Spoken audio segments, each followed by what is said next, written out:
Hello everyone. तो कैसे हो आप सब। आज की इस वीडियो में बात करेंगे क्लास 11 ज्योग्राफी के चैप्टर थर्ड की, जिसका नाम है अपवाह तंत्र यानी कि ड्रेनेज सिस्टम, जिसको हम वन शॉट में देखने वाले हैं। और बुक 2 से आपके चैप्टर रहने वाले हैं, जिसको हम आसान भाषा में समझने की कोशिश करेंगे। सारे टॉपिक डिस्कस करेंगे इस चैप्टर के, ताकि कोई भी डाउट आपका ना रहे किसी भी टॉपिक से, और एग्जाम में कोई भी क्वेश्चन आज आप कर पाओ। ठीक है, आगे बात करें। अगर आपको फ्री पीडीएफ नोट्स जो आपको टेलीग्राम पर मिल जाएंगे, जिसका नाम है क्लास 11 एएसपी, तो आप ज्वाइन कर सकते हैं। तो बात करते हैं इस चैप्टर के बेसिक इंट्रोडक्शन की। तो इस चैप्टर का नाम क्या है? अपवाह तंत्र। तो यहाँ पे एक वर्ड आ रहा है अपवाह, इसका मतलब क्या होता है? तो ध्यान से समझना मेरी बात। निश्चित रास्तों से पानी के बहने को क्या बोलते हैं भाई? हम अपवाह बोलते हैं। आपकी बुक में लिख रखा है निश्चित वाहिकाओं से पानी के बहने को। तो वाहिकाओं का मतलब क्या हो जाता है भाई? रास्ते हो जाता है। ध्यान रखना, कंफ्यूज नहीं होना है, क्योंकि वाहिकाओं का मतलब कई बार छोटी नदियां भी होता है। लेकिन अगर आप अपवाह समझ रहे हैं तो निश्चित रास्तों से, क्या निश्चित रास्तों से जो पानी बह रहा है। मान लो कि अगर मैं रास्ता बना रहा हूं और यहां से पानी बह रहा है, तो ये वाहिका ही है। ये ध्यान रखना, ये क्या है? वाहिका ही है। या यूं कह लीजिए कि जो अपना रास्ता बना रखा है नदी ने, तो वो क्या है? उसकी वाहिका है। समझ रहे हो आप? और वाहिकाओं का मतलब छोटी नदियां भी होता है। तो मैं कह सकता हूं कि निश्चित रास्तों से जो पानी बह रहा है, मैं उसको अपवाह कह सकता हूं। एक डायरेक्शन होती है नदियों की, है ना, एक चौड़ाई होती है अपनी, तो इसी को क्या बोलते हैं? हम अपवाह बोलते हैं। एक निश्चित चौड़ाई है एक नदी की, एक दिशा में बह रही है, एक रास्ते से बह रही है, तो उसका अपवाह हो जाता है। ठीक है, आगे देखो भाई, मैं इसके महत्व की बात करूं कि जो अपवाह है इसका महत्व क्या होता है। तो देखिए भाई, जो नदियां हैं, नाले हैं और जो वाहिकाएं हैं, मतलब छोटी नदियां हैं, अतिरिक्त पानी को बहाकर ले जाती है, जिससे बाढ़ रुकती है। और जहां ये रास्ते रुक जाते हैं या साफ नहीं होते, वहां बाढ़ आना आम बात है। देखिए, जहां से नदी गुजर रही है, जहां से नदी का पानी गुजर रहा है, तो अपने साथ सब कुछ बहाकर ले जाती है। अगर मान लो वो रास्ता ब्लॉक हो जाता है, वो रास्ता रुक जाता है, तो क्या होगा भाई? पानी आगे जा नहीं पाएगा, और पानी आगे नहीं जाएगा तो एक ही जगह पे क्या होगा? पानी का स्तर बढ़ जाएगा, जिससे क्या होगी? बाढ़ आने लग जाएगी, है ना।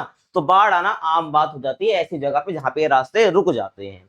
और इन वाहिकाओं के पूरे जाल को क्या बोला जाता है? अपवाह तंत्र बोला जाता है। क्योंकि अपवाह तो मैं कब बोलूंगा? जब एक नदी का पानी जा रहा है। लेकिन हमारे भारत देश में एक नदी तो है नहीं, बतेरी नदियां हैं, है ना। तो कहने का मतलब ये, जब इन वाहिकाओं का जाल बन जाता है, इसको हम क्या बोलते हैं? अपवाह तंत्र बोल रहे हैं। जैसे कि आप समझो मेरी बात, कि देखो यहां से एक नदी आ रही है, यहां से इसमें एक नदी मिल गई, यहां से इसमें एक नदी मिल गई, यहां से भी मिल गई, यहां से भी। तो ये पूरा क्या है? ये है अपवाह तंत्र। यानी कि जब इन वाहिकाओं का जाल बन जाता है, इन नदियों का जाल बन जाता है, जिन जिन रास्तों से ये आ रही है, तो उसको हम क्या बोल देते हैं? अपवाह तंत्र बोल देते हैं। आई होप आपको समझ आया होगा। अब आगे देखिए।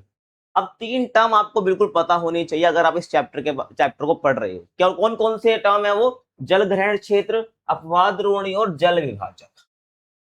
ध्यान से समझाऊंगा आपको, बस ध्यान से सुनते जाना आप। अगर मैं बात करूं जल ग्रहण क्षेत्र की, नाम से पता चल रहा है जल ग्रहण, मतलब कि ऐसा क्षेत्र जहां से नदी अपना पानी इकट्ठा कर रही है, ग्रहण कर रही है, उसी को क्या बोलते हैं? जल ग्रहण क्षेत्र बोलते हैं। और उसके बाद है अपवाह द्रोणी। तो एक नदी और उसकी सहायक नदियों द्वारा घिरे गए और अपवाहित क्षेत्र को क्या बोला जाता है? अपवाह द्रोणी बोला जाता है। यानी कि एक नदी है, क्या बोल रहा हूं मैं? एक नदी है और उसकी सहायक नदी है। अब वो जिस क्षेत्र को क्या कर रही है? घेर रही है। जैसे कि मान लो अभी देखो, यहां से एक रिवर आ रही है, बिल्कुल आ रही है भाई। इसमें देखो कितनी सारी नदियां मिल रही हैं, कितनी सारी छोटी छोटी सहायक नदियां इसकी मिल रही है। तो क्या बोला है यहाँ पर? एक नदी और उसकी सहायक नदियां, उसकी सहायक नदियां जो है ये वाली, उसके द्वारा जो घेरा गया क्षेत्र है, उसको हम क्या बोलते हैं? अपवाह द्रोणी बोलते हैं। या आप दूसरी वर्ड में भी कह सकते हो इसको, क्या? अपवाहित क्षेत्र। अपवाह का मतलब मैंने पीछे बताया, जिन रास्तों से गुजर रही है। तो अपवाहित क्षेत्र क्या हो जाएगा? जिन रास्तों से नदियां जा रही है, जिन क्षेत्रों से ये जा रही है, उसको अपवाह द्रोणी आप बोल सकते हैं, या अपवाहित क्षेत्र आप इसको बोल सकते हैं। अब आगे बात करूं जल विभाजक की। अब जल विभाजक क्या होता है भाई? तो ध्यान से समझना। वह ऊंची सीमा या पहाड़ी जो एक अपवाह द्रोणी को दूसरी से अलग करती है। देखो, यहाँ पर एक नदी बह रही है और यहाँ पर भी एक नदी बह रही है ना। इसमें भी बहुत सारी नदियां आकर मिल रही है, और इसमें भी आकर बहुत सारी नदियां मिल रही है।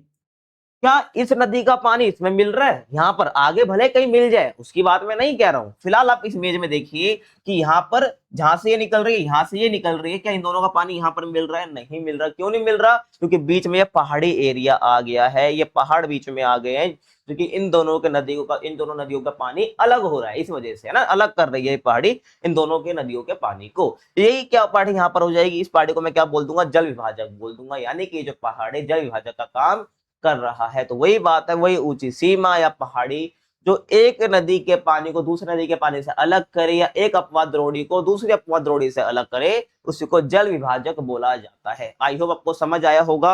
अब आगे देखिए, अब नदी द्रोणी और जल संभर क्या होता है भाई? इनका मतलब, अगर मैं नदी द्रोणी की बात करता हूं तो ये बड़ी नदियों के लिए यूज करा जाता है। हमारे देश में बड़ी बड़ी नदियां, जैसे कि देखो ब्रह्मपुत्र नदी है, गंगा नदी है, ये सब नदी द्रोणी है। जब जितनी बड़ी बड़ी नदियां हैं, जिनमें बहुत सारी सहायक नदियां आकर मिलती हैं, है ना, जो बहुत ज्यादा एरिया कवर करती है, क्षेत्रफल कवर करती है हमारे देश का, उनको नदी द्रोणी बोला जाता है। तो बड़ी नदियों के लिए शब्द ये इस्तेमाल होता है जिनका आकार बड़ा होता है। लेकिन बात करूं जल संभर की, तो छोटी नदियों के लिए, नालों के लिए इस्तेमाल होता है जल संभर, जिनका आकार छोटा होता है, जो कम क्षेत्रफल कवर करती हैं वो नदियां। ठीक है, आगे देखो, भारतीय अपवाद तंत्र को विभिन्न आधारों पर वर्गीकृत किया जा सकता है। अपवाद तंत्र समझ गए ना भाई, है ना, जो हमारे वाहिकाओं का जाल है, अलग अलग नदियां जो है उनका जो पूरा जाल बनता है, उसको अपवाद तंत्र बोलते हैं। तो भारत के अंदर जो इन वाहिकाओं का जाल देखने को मिलता है, इन अपवाद तंत्र को मैं क्या कर सकता हूं? अलग अलग आधारों पर बांट सकता हूं। पहले तो किस आधार पर बांटूंगा मैं? कि समुद्र में जल विसर्जन के आधार पर, कि किस समुद्र में, यानी कहां पर ये अपना पानी विसर्जित करती है। अब नदी कहीं से निकली है, वो कहीं पानी गिराएगी तो, है ना, अपना, जो नदी कहीं से निकली है, जहां से ओरिजिनेट हुई, कहीं तो अपना पानी गिराएगी, मतलब किस समुद्र में तो गिरेगी।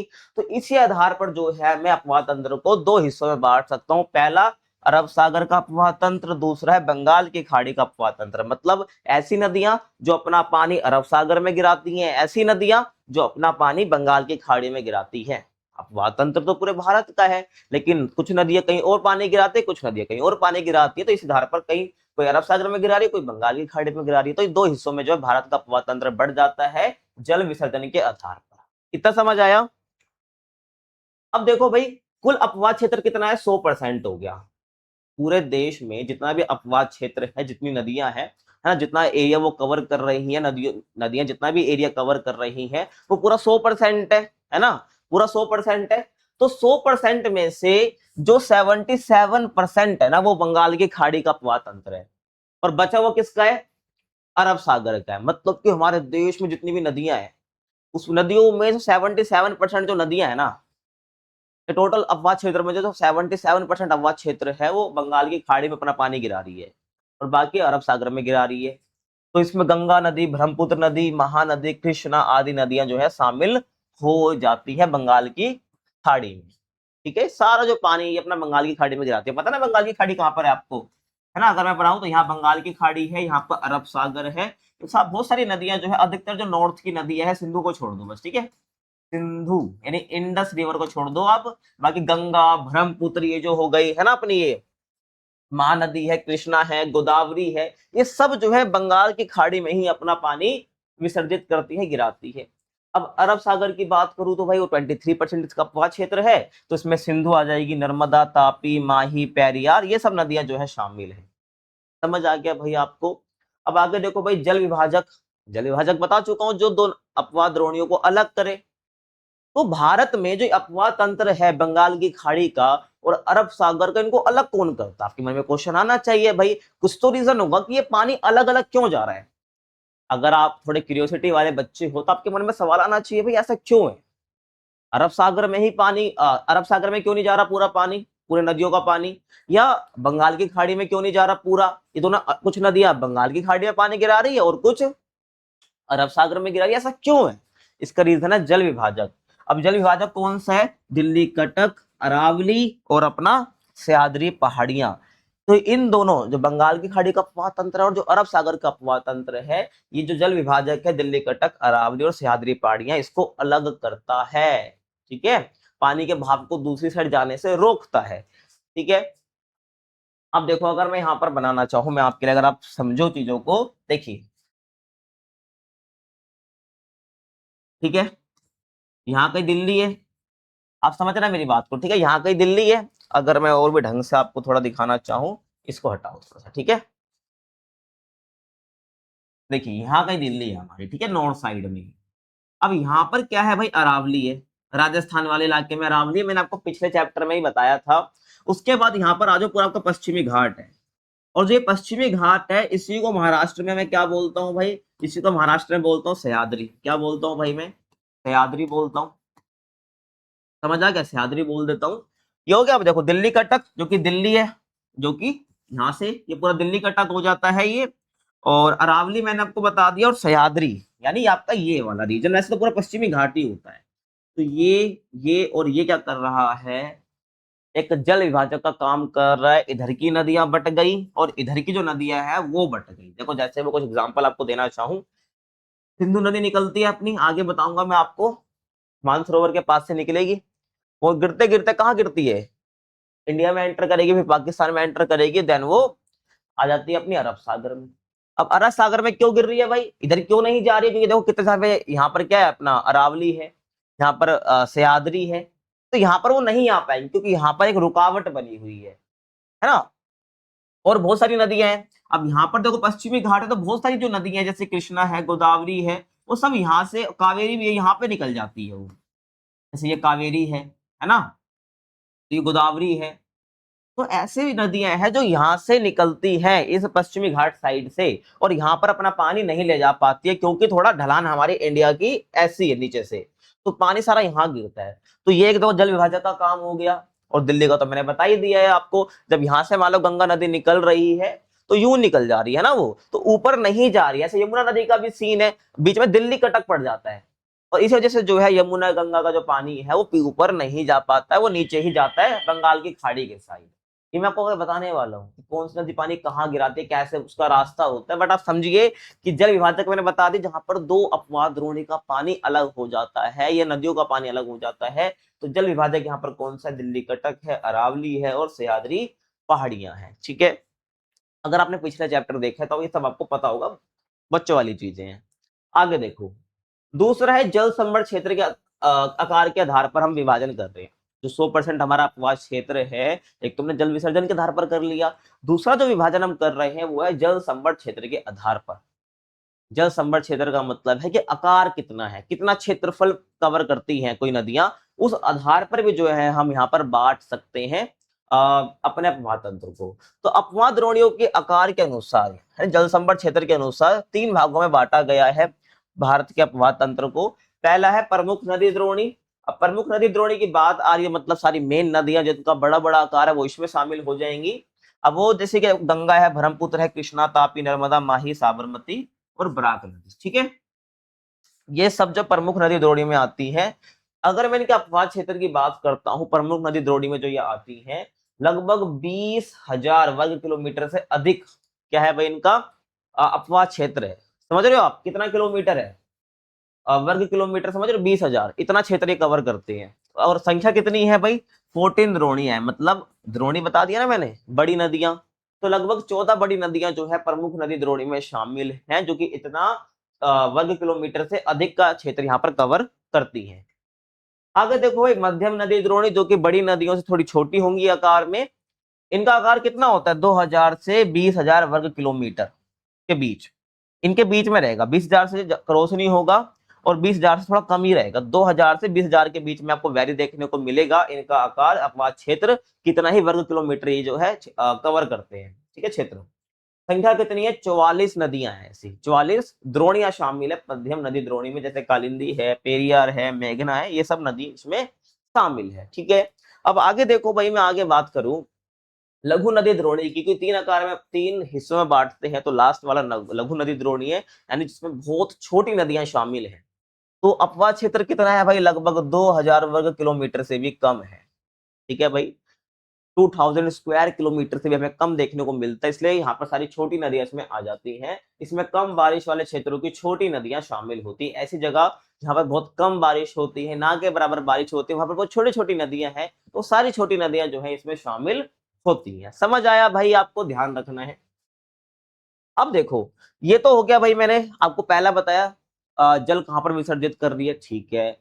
दूसरा मैंने बताया भाई जल संभर के आधार पर, मतलब कितना आकार है अपवाह तंत्र का, उस आधार पर हमने बांट दिया।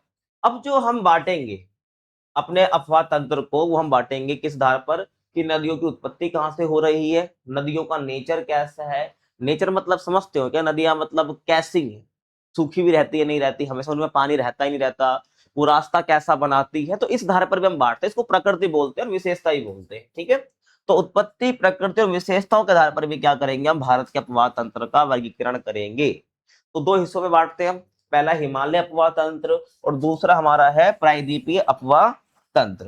तो पहले हम बात करेंगे भाई हिमालय अपवाह तंत्र की। अब हिमालय अपवाह तंत्र की जब मैं बात करता हूं तो तीन नदी तंत्र की बात करूंगा मैं, सिंधु नदी तंत्र, गंगा नदी तंत्र और ब्रह्मपुत्र नदी तंत्र। इन तीन नदी तंत्र की हम बात करेंगे, ठीक है, समझ आ रहा है आपको। तो सबसे पहले हम किसकी बात कर रहे हैं, सिंधु नदी तंत्र की। तो ध्यान से देखना भाई, अगर मैं बात करूं सिंधु नदी की, तो विश्व के सबसे बड़े नदी द्रोणियों में से ये एक है। पूरे वर्ल्ड वाइड अगर बात करूं तो उसमें से एक मानी जाती है सिंधु नदी, ठीक है।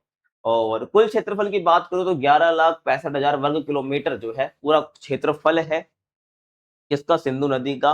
ये ध्यान रखना है आपको। और भारत के अंदर कितना क्षेत्रफल है भाई, 3,21,289 वर्ग किलोमीटर हमें देखने को मिलता है, ठीक है। ये ध्यान रखना है, भारत के अंदर का काफी इंपॉर्टेंट है आपके लिए, क्योंकि ये एग्जाम में क्वेश्चन बनता है, तो इंपॉर्टेंट है फैक्चुअल पर्पज से। लंबाई की बात करूं मैं आपसे तो 2,880 किलोमीटर की कुल लंबाई है, लेकिन भारत में कितनी लंबाई है, 1,114 किलोमीटर जो है लंबाई है भारत के अंदर। अब मेन जो टॉपिक आपका स्टार्ट होता है सिंधु नदी के अंदर कि उसका उद्गम कहां से होता है। तो उद्गम बेसिकली कहां से होता है, तिब्बत में कैलाश पर्वत श्रेणी में बोखरचू के पास एक ग्लेशियर है, वहां से ही निकलता है। यूं कह लीजिए कि बोखरचू जो है ना उसी के पास से निकलता है, ठीक है। और बोखरचू बेसिकली कहाँ है भाई, कैलाश पर्वत के पास है, जो कि तिब्बत के अंदर है। और ऊंचाई कितनी है भाई, 4,164 मीटर की ऊंचाई से जो है ये नदी बेसिकली निकल रही है अपनी, ठीक है, सिंधु नदी। आप देखोगे यहाँ पे ये क्या अपना बोखरचू ग्लेशियर है तिब्बत के अंदर, यहाँ से जो है अपनी नदी निकल रही जिसका नाम क्या है, सिंधु नदी,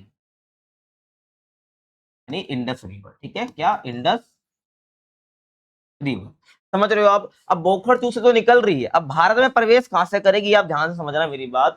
अब जो सिंधु नदी है तिब्बत में इसको क्या बोलते हैं, सिंगी खंबान बोलते हैं, शेरमुख बोलते हैं। शेरमुख बोलेंगे, सिंगी खंबान बोलेंगे, इसी सिंधु नदी को कहां पर, तिब्बत के अंदर, क्योंकि तिब्बत से तो आ रही है ये, फिर भारत के अंदर एंटर करती है। अब इसका ना फ्लो वाला रूट क्या है, मतलब ये भाव किस किस मार्ग से होते हुए करती है, ये ध्यान से समझना।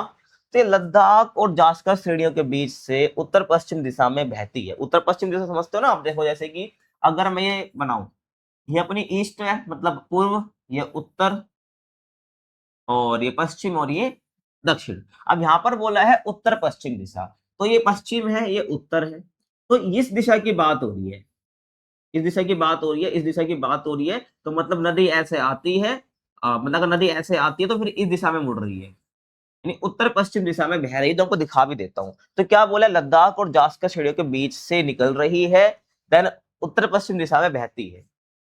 और आगे भी देखो, एक हटा को बता दूंगा मैं कि लद्दाख और बालिस्तान से गुजरती है, कहां से गुजरती है, फिर लद्दाख से तो गुजरती है, फिर बालिस्तान में एंटर करती है। अब आगे आप समझो मेरी बात को, ठीक है। अब जो इंडस रिवर है अपनी ये सिंधु नदी है, तो ये कहां से निकल रही है भाई, ये निकली और लेह है, यहाँ पर क्या है, लेह लद्दाख, जो कि लद्दाख के अंदर है, लेह से एंटर करती है और यहीं पर आपको लद्दाख श्रेणी और जास्कर श्रेणी देखने को मिलेंगी। तो वहां से ये एंट्री लेती है और उत्तर पश्चिम दिशा में, क्या उत्तर पश्चिम दिशा में फिर बालिस्तान में एंट्री करती है। अब आगे देखो आप, ठीक है। क्या बोला मैंने भाई, एंटर करा भाई, और तिब्बत अपना यहीं से बोखरचू ग्लेशियर से निकली और यहाँ से लद्दाख में घुसी। अब आप देखोगे ये लद्दाख श्रेणी है और ये जास्कर श्रेणी है, मैं आपको पीछे बता भी दिया। तो यहाँ से निकलती है फिर उत्तर पश्चिम दिशा में निकलती है, ये उत्तर पश्चिम दिशा, ये उत्तर दिशा और ये पश्चिम दिशा, तो यहाँ से ये उत्तर पश्चिम दिशा में ये एंट्री ले रही है, ठीक है। अगर आपको दिख रहा हो तो ये देखो, मैं आपको ढंग से दिखाऊं, ये इनके बीच से निकलती है, यहाँ से एंटर करेगी, यहाँ से निकलेगी। आप रेड पेन को देखो, यहाँ से निकलेगी और फिर मैंने क्या बोला था भाई, लद्दाख में तो बहती है, फिर बालिस्तान में एंटर कर जाती है, ये लद्दाख है अपना, तो यहाँ से निकलती है फिर इस वाले रीजन में आ जाती है। इस पूरी रीजन को पता हम क्या बोलते हैं, इस पूरी रीजन को हम बोलते हैं गिलगित बालिस्तान। क्या बोलते हैं, गिलगित बालिस्तान, यानी जो हमारे पीओके वाला रीजन है, ये वो रीजन है, क्या है, पीओके वाला रीजन। पाकिस्तान ऑक्यूपाइड कश्मीर, जिसको जो है पाकिस्तान क्या कहता है, आजाद कश्मीर कहता है, हम इसको पीओके कहते हैं। पाकिस्तान ने हड़पा, वो पाकिस्तान ने ये क्षेत्र हड़प रखा है हमसे, ठीक है। तो इसी में इसको जो गिलगित बाल्टिस्तान वाला रीजन बोलते हैं, मतलब दो डिवीजन इसके बना दिए हैं पाकिस्तान ने, एक गिलगित और एक बाल्टिस्तान। तो बाल्टिस्तान रीजन में जाती है, फिर गिलगित में जाएगी। पीछे आप देखो, अब आपको बताऊंगा फिर, ठीक है।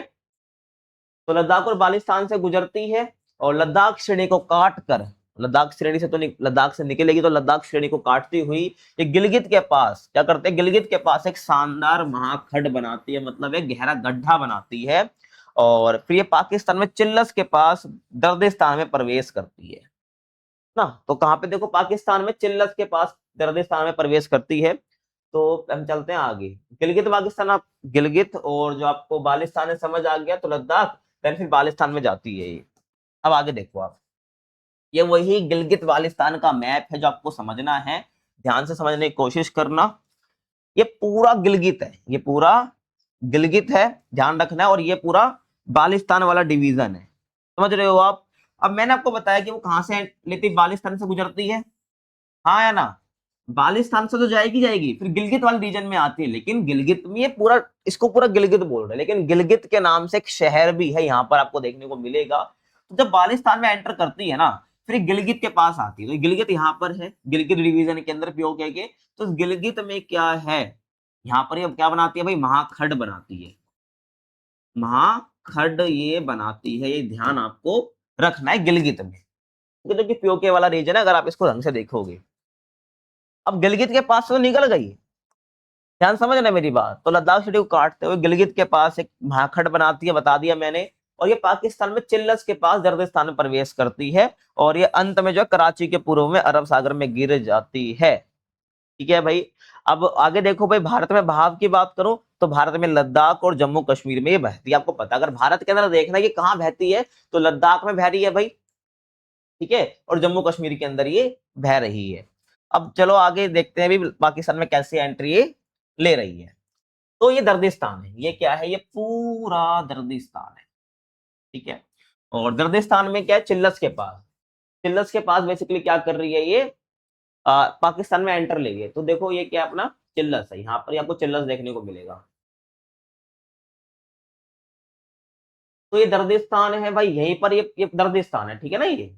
तो दर्दिस्तान में चिल्लस के पास ये पाकिस्तान में एंटर तो कर गई है। उसके बाद ऐसे बहती हुई इसके अंदर और भी सहायक नदियां बह जाती हैं, जिसको मैं आपको आगे बताने वाला हूं। अगर मैं सहायक नदियों की बात करता हूं तो देखो, बहुत सारी सहायक नदियां हैं, है ना। ये झेलम है ना, यहाँ पे चेनाब है, और यहाँ पे रावी नदी है, और ब्यास है, सतलुज है।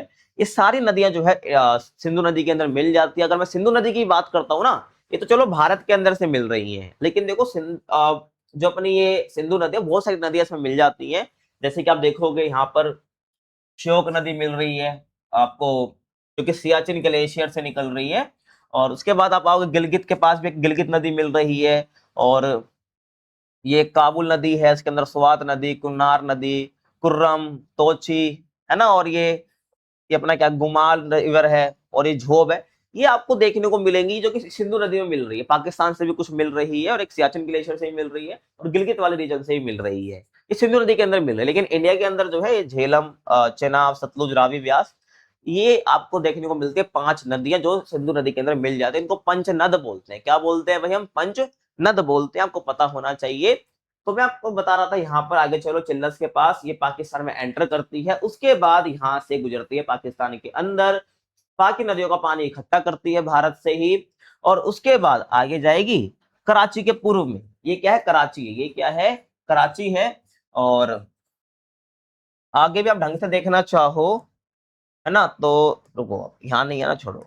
ये देखो, ये क्या है, कराची है, ये क्या है, कराची। अगर आपको विजिबल हो यहाँ पर, ये कराची है। तो कराची का पूर्व, आप बांट लो इसको, है ना। तो ये कराची है, तो कराची के पूर्व साइड में, तो यहीं पर तो गिर रही है। तो यहाँ पर क्या है, कराची के पूर्व में ये अपना पानी अरब सागर में गिरा देती है। समझ आ गया आपको।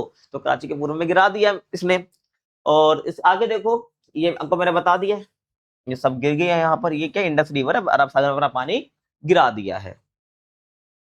और सिंधु की सहायक नदियां देखो भाई, तो सिंधु नदी जो है मिथनकोट के पास अपनी 5 मुख्य सहायक नदियां जिसको पंचनद बोलते हैं वहां से पानी प्राप्त करती हैं। और ये पंचनद कौन कौन सी हैं? सतलुज है, व्यास है, रावी है, चेनाब है और झेलम है। यहाँ से अपना पानी प्राप्त करती है। मिथनकोट कहाँ पर है? यहाँ पर 5 नदियां जो है आपस में मिल रही हैं। और 5 नदियां मिल कहाँ पे रही है भाई? 5 नदियां मिल रही है यहाँ पर। 5 नदियां कहाँ पर मिल रही है? यहाँ पर। तो ये कौन सी जगह है? ये मिथनकोट है, मिथनकोट। और मिथनकोट कहाँ पर है भाई? ये आपने इंडिया का पंजाब तो सुना ही है, लेकिन पंजाब जो है पाकिस्तान के पास भी है। तो पाकिस्तान का जो पंजाब है वहां पर जो है आपको ये मिथनकोट देखने को मिलेगा। आपको अगर मैप में सर्च करोगे, मैप में देखने को नहीं मिलेगा। ये बहुत छोटी जगह है मिथनकोट। तो वहां पर जो है ये सारी नदियों का पानी आपस में मिल जाता है। उसके बाद ये अरब सागर में पानी अपना विसर्जित कर देती है। आई होप आपको समझ आया होगा। अब चलो हम बात करते हैं इनकी सहायक नदी। तो सबसे पहले हम बात करेंगे झेलम नदी की। तो झेलम नदी इसकी सहायक नदी है। तो कहां से निकलती है? कश्मीर घाटी के दक्षिण पूर्वी भाग में पीर पंजाल गिरिपाद में स्थित वेरीनाग झरना। ठीक है, बहुत भारी शब्द है, अगर समझो ध्यान से समझ आ जाएंगे आपको। कश्मीर घाटी है भाई, है ना? कश्मीर घाटी है। आप देखो ये मेरा अच्छा से आपको मैप भी दिखा रखा, आप समझ जाओगे चीजें, टेंशन मत लो। तो कश्मीर घाटी मतलब जो कश्मीर है, देखो ये तो पुराना मैप है। तो ये तो अपना लद्दाख बन गया है ना, ये जम्मू कश्मीर है। तो यही क्या अपने भाई कश्मीर घाटी इसको हम बोलते हैं इसको। तो अब बात हो रही है किसकी? झेलम नदी की। तो देखो झेलम नदी कहाँ है? यहाँ पर ये झेलम नदी है। ये क्या है? झेलम नदी है। तो यही बोला है कश्मीर घाटी के दक्षिण पूर्व में। तो दक्षिण वाला इलाका है, देखो ये पूरा दक्षिण वाला इलाका है और ये पूर्व इलाका है थोड़ा सा, है ना? तो ये दक्षिण पूर्व में जो पीर पंजाल गिरिपाद है ना, यहाँ पर आपको पीर पंजाल श्रेणी देखने को मिलेगी, मैं बना रहा हूं। तो पीर पंजाल के गिरिपाद में स्थित जो है वेरीनाग झरना, वहां से जो है ये निकलती है झेलम नदी। अब समझ आया? वाटरफॉल कहते हैं झरने को, तो वहां से निकलती है। और अगर आप पीर पंजाल ढंग से देखना चाहो तो आप यहाँ देखिए, है ना? ये कश्मीर घाटी है भाई। ये क्या है? ये कश्मीर घाटी है। और ये वृद्ध हिमालय है। ये सब मैंने आपको बता रखा, वृद्ध हिमालय, शिवालिक वगैरह। तो ये वृद्ध हिमालय है और ये कश्मीर घाटी जो कश्मीर के अंदर आपको देखने को मिलती है। और ये पीर पंजाल श्रेणी है। अब जो पीर पंजाल श्रेणी है तो उसके गिरिपाद मतलब होता है पीर पंजाल श्रेणी के नीचे वाले हिस्से में। तो यहाँ पर आपको, यहाँ पर पीर पंजाल है। तो ये है भाई अपना वेरीनाग झरना। ये क्या है? वेरीनाग झरना। तो यहाँ से जो है अपनी झेलम नदी निकलती है। और भाई आगे निकलते हुए अपना जो है पानी जो है पानी तो गिराती नहीं है, मतलब मिल जाती है किसमें? इंडस रिवर में मिल जाती है। कहाँ मिलती है? झंग के पास। कहाँ मिलती है? झंग के पास। अब झंग क्या है आगे बताऊंगा आपको, ठीक है? इधर समझ आया? तो महत्वपूर्ण सहायक नदी है भाई झेलम, किसकी? सिंधु नदी की। और श्रीनगर और वुलर झील से बहती है। श्रीनगर और वुलर झील से ये बहती है। तो आप देखो भाई ध्यान से, यहाँ से निकली और श्रीनगर ये रहा, श्रीनगर से बहती हुई यहाँ पर भाई क्या देखने को मिलती है? वुलर झील है। ये क्या है? लेक है, वुलर झील। तो यहाँ से निकलती हुई फिर उसके बाद आगे क्या बता रखा है आपको कि पाकिस्तान में झंग के पास, पाकिस्तान में झंग के पास चेनाब से झंग कहाँ है? ये पाकिस्तान में है। तो ये झंग है आपका, ठीक है? तो ये जो इलाका ये झंग है, तो ये झंग है तो उसके पास ही जो है आपको जो है ये झेलम नदी देखने को मिल जाती है। किसमें मिलती है भाई? ये चेनाब नदी में मिल जाती है। फिर चेनाब नदी बाद में जो है इंडस रिवर में मिल जाती है। समझ आया भाई आपको यहाँ पर?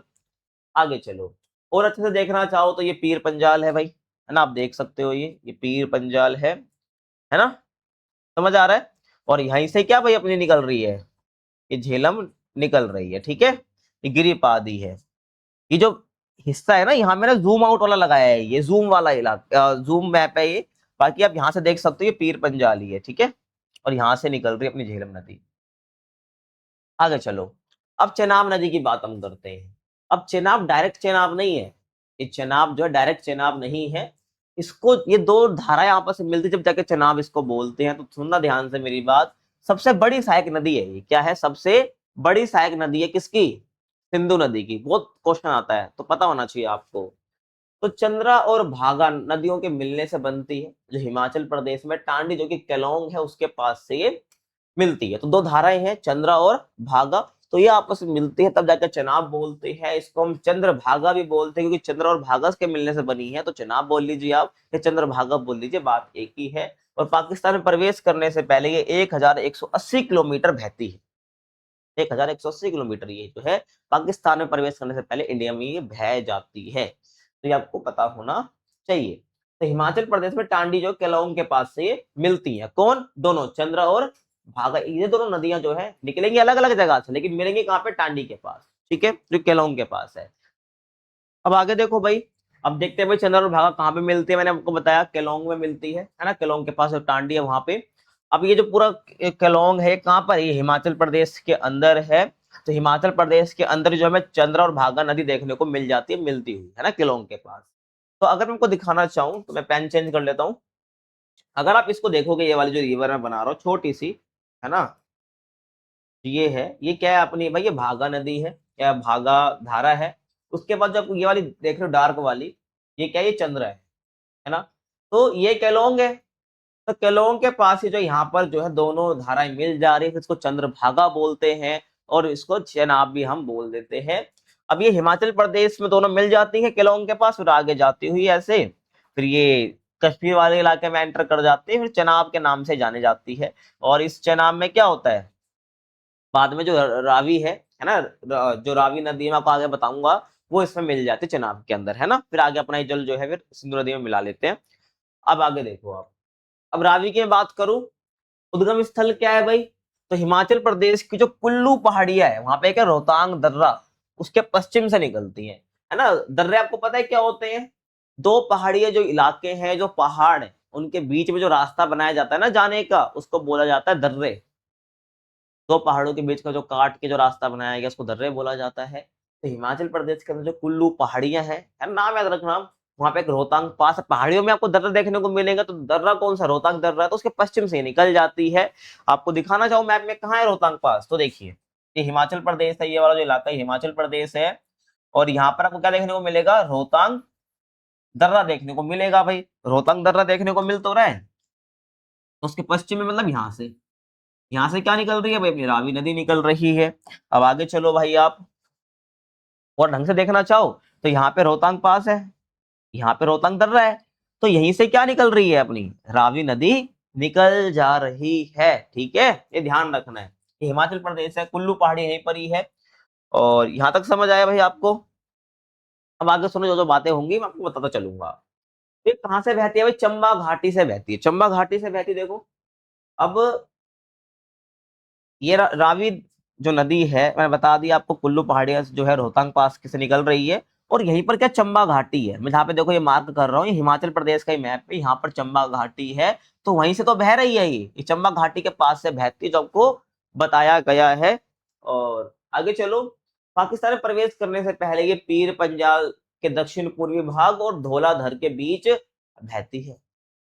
कहाँ बहती है भाई, पीर पंजाल के दक्षिण पूर्वी भाग में बहती है और अपना धौलाधर के बीच। अब जो ये पीर पंजाल है ना, ये पता होना चाहिए आपको, ये जो है कश्मीर वाले इलाके में है। और जो धौलाधर है ये कहाँ पर है भाई, ये आपको हिमाचल में देखने को मिलती है, ठीक है। अब आपको दिखा देता हूं मैं, देख लो आप, ये रावी है ना, फिर यहाँ से एंटर कर जाएगी ये, यहीं आपको धौलाधर देखने को मिलेगी। देखो यहाँ पर जो मैं कर रहा हूँ, और यहीं पर आपको जो है पीर पंजाल, ये पीर पंजाल दिख भी रही है आपको, तो यहीं से बहती है बस। और ढंग से आप देखना चाहो, ये तो थोड़ा जूम वाला पार्ट है, ये धौलाधर है और ये पीर पंजाल है भाई। तो दक्षिण पूर्वी भाग कौन सा है भाई इनका, यहीं से बहती है। कहाँ से, यहीं से बहती है, यहीं से बहती हुई जो है यहाँ से निकलेगी, फिर उसके बाद यूं जाएगी यहाँ पर, यहाँ से बहती हुई फिर ये आगे बढ़ती है, ठीक है। तो मैं कहने का मतलब है दक्षिण पूर्वी भाग ये है इसका, दक्षिण पूर्वी भाग से बहती है ये, ठीक है। अब आगे चलो आप, और सराय सिंधु के पास चनाब में मिल जाती है ना। तो ये अपनी रावी रिवर जो है, रावी नदी जो है सिंधु के पास ही जो है हमको सराय सिंधु के पास चनाब में मिलती है। कहाँ पर, दिखा देता हूँ मैं आपको, ये देखो आप, ये रवि नीदर रवि रिवर जो है, रावी यानी जो अपनी रावी नदी है उसका ये पूरा मैप है।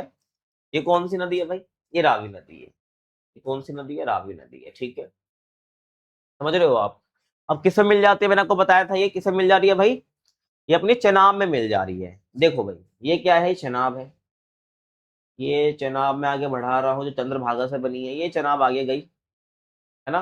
तो जनाब आगे जाती ही है, वहां पर जो है रावी नदी इसके अंदर मिल जाती है। जो जगह है इसका नाम क्या है, यहाँ पर यहीं पर ही अपना क्या सराय सिंधु है। क्या है भाई, सराय सिंधु है। ठीक है, समझ आ गया आपको। अब देखो भाई पीछे चलूं वापस, ये बता दिया आपको मैंने, है ना, चेनाब में मिल जाती है, ये भी देख लिया हमने। अब व्यास की बात करते हैं। अब व्यास कहाँ से निकलता है भाई, व्यास नदी जो है वो कहाँ से निकलती है, रोहतांग दर्रे के पास जो व्यास कुंड है, जो कि लगभग 4000 मीटर की ऊंचाई है, वहीं से जो है हमें व्यास नदी देखने को मिलती है, निकलती हुई। प्रमुख विशेषताओं की बात करूं तो ये महत्वपूर्ण सहायक नदी है, कुल्लू घाटी से गुजरती है ये भी, और हरीके जो कि पंजाब में है उसके पास सतलुज नदी में ये मिल जाती है व्यास नदी। आप देखना चाहो तो देखो भाई, किसकी बात कर रहा हूं मैं यहाँ पर भाई, व्यास नदी की बात मैं कर रहा हूँ। तो ये क्या व्यास नदी है ये। और व्यास देखो भाई कहाँ पर है ये तो अपना पंजाब वाला इलाका है। बाकी मैं इसकी बात करूं मैं, ये कौन सा हिमाचल प्रदेश है। तो यहाँ पर जो है कहाँ से निकल रही है ये, तो रोहतांग दर्रे के पास व्यास कुंड है। तो यहीं पर आपको रोहतांग दर्रा मैंने बताया था ना, यहाँ पे रोहतांग दर्रा है, तो उसी के पश्चिम में आपको दूसरी नदी भी निकलती है। तो इस रोहतांग दर्रे के पास ही क्या है, व्यास कुंड है। तो वहीं से क्या है ये निकलती है। ऊंचाई मैंने आपको बताई दी थी, कितनी ऊंचाई है, 4000 मीटर की ऊंचाई से निकलती है और कुल्लू घाटी से गुजरती है। और कुल्लू पहाड़ियां वहीं पर ही हिमाचल प्रदेश में। और जब ये जो है पंजाब में एंट्री लेती है ना, तो कहां पर मिलती है भाई, पंजाब नदी में, पंजाब के अंदर ये सतलुज नदी से मिल जाती है। लेकिन पंजाब में कौन सी जगह पर, हरीके पे, है ना, हरीके जगह पे आपको देखने को मिलती है, जिसको हम हरीके बांध भी कहते हैं। क्यों कहते हैं हरीके बांध, क्योंकि हरीके पर वो बांध बना हुआ है, वहीं से इंदिरा गांधी नहर भी निकलती है। और इंदिरा गांधी नहर के बारे में आप 12th क्लास में पढ़ने वाले हो, टेंशन मत लो आप, ठीक है। अब देखो भाई हम आगे चलते, पीछे कहाँ जा रहे हैं, तो जा रही है, हाँ। अब ये हरीके कहाँ है, देखो मैंने बताया ये व्यास नदी निकल रही है और ये सतलुज नदी आ रही है यहाँ से भाई, अगली सतलुज नदी है हमारी। और यहाँ से ये पंजाब में सतलुज सतलुज नदी जैसे पंजाब में एंटर करी तो उसमें व्यास मिल जाती है यहाँ पर। तो ये कौन सी जगह है भाई, ये कौन सी जगह जहां पर दोनों मिले हैं व्यास और सतलुज नदी, ये कौन से, हरीके। ये क्या है भाई, हरीके जगह, यहीं पर आपको हरीके बांध भी देखने को मिलता है, ठीक है। और यहीं पर कौन सी नहर है, इंदिरा गांधी नहर निकलती है, इंदिरा गांधी नहर भी निकलती है, ठीक है। अब आगे चलो, ये बता दिया मैंने। अब बात करते हैं हम सतलुज नदी की, किसकी, सतलुज नदी की बात करते हैं। तो अगर मैं इसके उद्गम स्थल की बात करूं तो तिब्बत में मानसरोवर के निकट राखस ताल से जो है ये निकलती है, लगभग 4555 मीटर की ऊंचाई से जो है निकलती है। तो तिब्बत से इसका ओरिजिनेट हमको देखने को मिलती है ये। तो मानसरोवर के पास ही जो है राकस ताल है, वहीं से जो हमें देखने को मिल जाती है, ठीक है। ये देखो आप, है ना, सतलुज नदी की मैं बात कर रहा हूँ। तो कहां से आ रही सतलुज नदी, यहाँ से आ रही है। तो यहीं पर क्या है, ये राकस ताल है, मानसरोवर के पास में राकस ताल। तो यहाँ सतलुज नदी निकलती है ना। और यहीं पर देखो, ये अपनी सतलुज सिंधु नदी है ये। तो भारत में प्रवेश करने से पहले ना सतलुज नदी और जो अपनी सिंधु नदी है, ये दोनों समांतर बहती हैं। आप देख भी सकते हो, समांतर ये बह रही है, पैरेलल बह रही है, ठीक है। अब जो सतलुज नदी है ना, इसको तिब्बत में हम लांगचेन खवाब बोलते हैं। क्या बोलते हैं भाई, लांगचेन खवाब बोलते हैं। खवाब के नहीं, खम्बाब बोलते हैं, ठीक है, लांगचेन खम्बाब। ये थोड़ा आपको नाम अजीब से लगेंगे क्योंकि तिब्बत में ऐसे ही नाम होते हैं। तो लांगचेन खम्बाब इसको हम बोलते हैं। और ये 400 किलोमीटर तक सिंधु के समांतर बहती है ना। तो भारत में प्रवेश करने से पहले देखो आप, ये भारत में एंटर करने से पहले जो ये पूरा इलाका है ना, ये पूरा कितना है, लगभग 400 किलोमीटर। तो 400 किलोमीटर जो है, 400 किलोमीटर जो है भाई हमको देखने को मिलता है। ये 400 किलोमीटर जो है सिंधु के समानांतर बहती है। और ये शिपकिला दर्रे से भारत में प्रवेश करती है। शिपकिला दर्रा दर्रा बता चुका हूं। तो शिपकिला दर्रे से भारत में प्रवेश करेगी अपनी सतलुज नदी, और रोपड़ में महाखंड से ये निकलती है। और रोपड़ में निकलेगी, वहां पर महाखंड बनाती भी है और निकल जाती है वहां से। और ये एक पूर्ववर्ती नदी है और भाखड़ा नांगल परियोजना के लिए बहुत जरूरी है। आपको पता होगा कि सतलुज नदी पर ही क्या है, सतलुज नदी पर हमको क्या देखने को मिलता है, ये भाखड़ा नांगल बांध परियोजना देखने को मिलती है। अब यहाँ पर हम किसकी बात करेंगे, भारत में एंट्री कैसे ले रही, शिपकिला दर्रे से एंट्री ले रही है ये।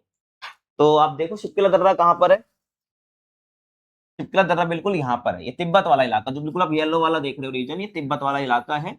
और यहीं पर आपको देखने को मिलेगा क्या, शिप्किला दर्रा, शिप्किला पास। तो यहाँ से जब सतलुज नदी निकल रही है ना राकस्ताल से, तो यहाँ से एंट्री ले रही है वो, कहाँ से, इसी यहाँ से एंट्री ले रही है शिपकिले से। उसके बाद फिर आगे अपना जो है अपना काम आगे बढ़ाती है, नदी आगे गुजरती है, ठीक है। और उसके बाद मैंने बताया भाई रोपड़ में महाखंड का निर्माण करती है ना, ये जो रोपड़ है आप, तो रोपड़ में महाखंड से ये निकलते, जो कि रोपड़ में महाखंड तो वहीं से निकलेगी ये। और आपको बता दूं मैं, आपने आईआईटी रोपड़ सुना होगा ना, तो वही आप समझ लो उसी रोपड़ की यहाँ पर बात हो रही है। अब देखो यहाँ पर एक और बोलता है भाखड़ा नांगल परियोजना, जो कि सतलुज नदी पर ही बनाई गई है, तो इसके बारे में समझना बहुत जरूरी है। देखिए ये सतलुज नदी ही है, ये सतलुज नदी ही है। पहले आप इसका ये थोड़ा जूम वाला पार्ट, तो कंफ्यूज नहीं होना है। तो आपको वैसे मैं दिखाना चाहूँ सतलुज नदी, देखो ये सतलुज नदी है, अभी कहाँ पर है, हिमाचल प्रदेश में है।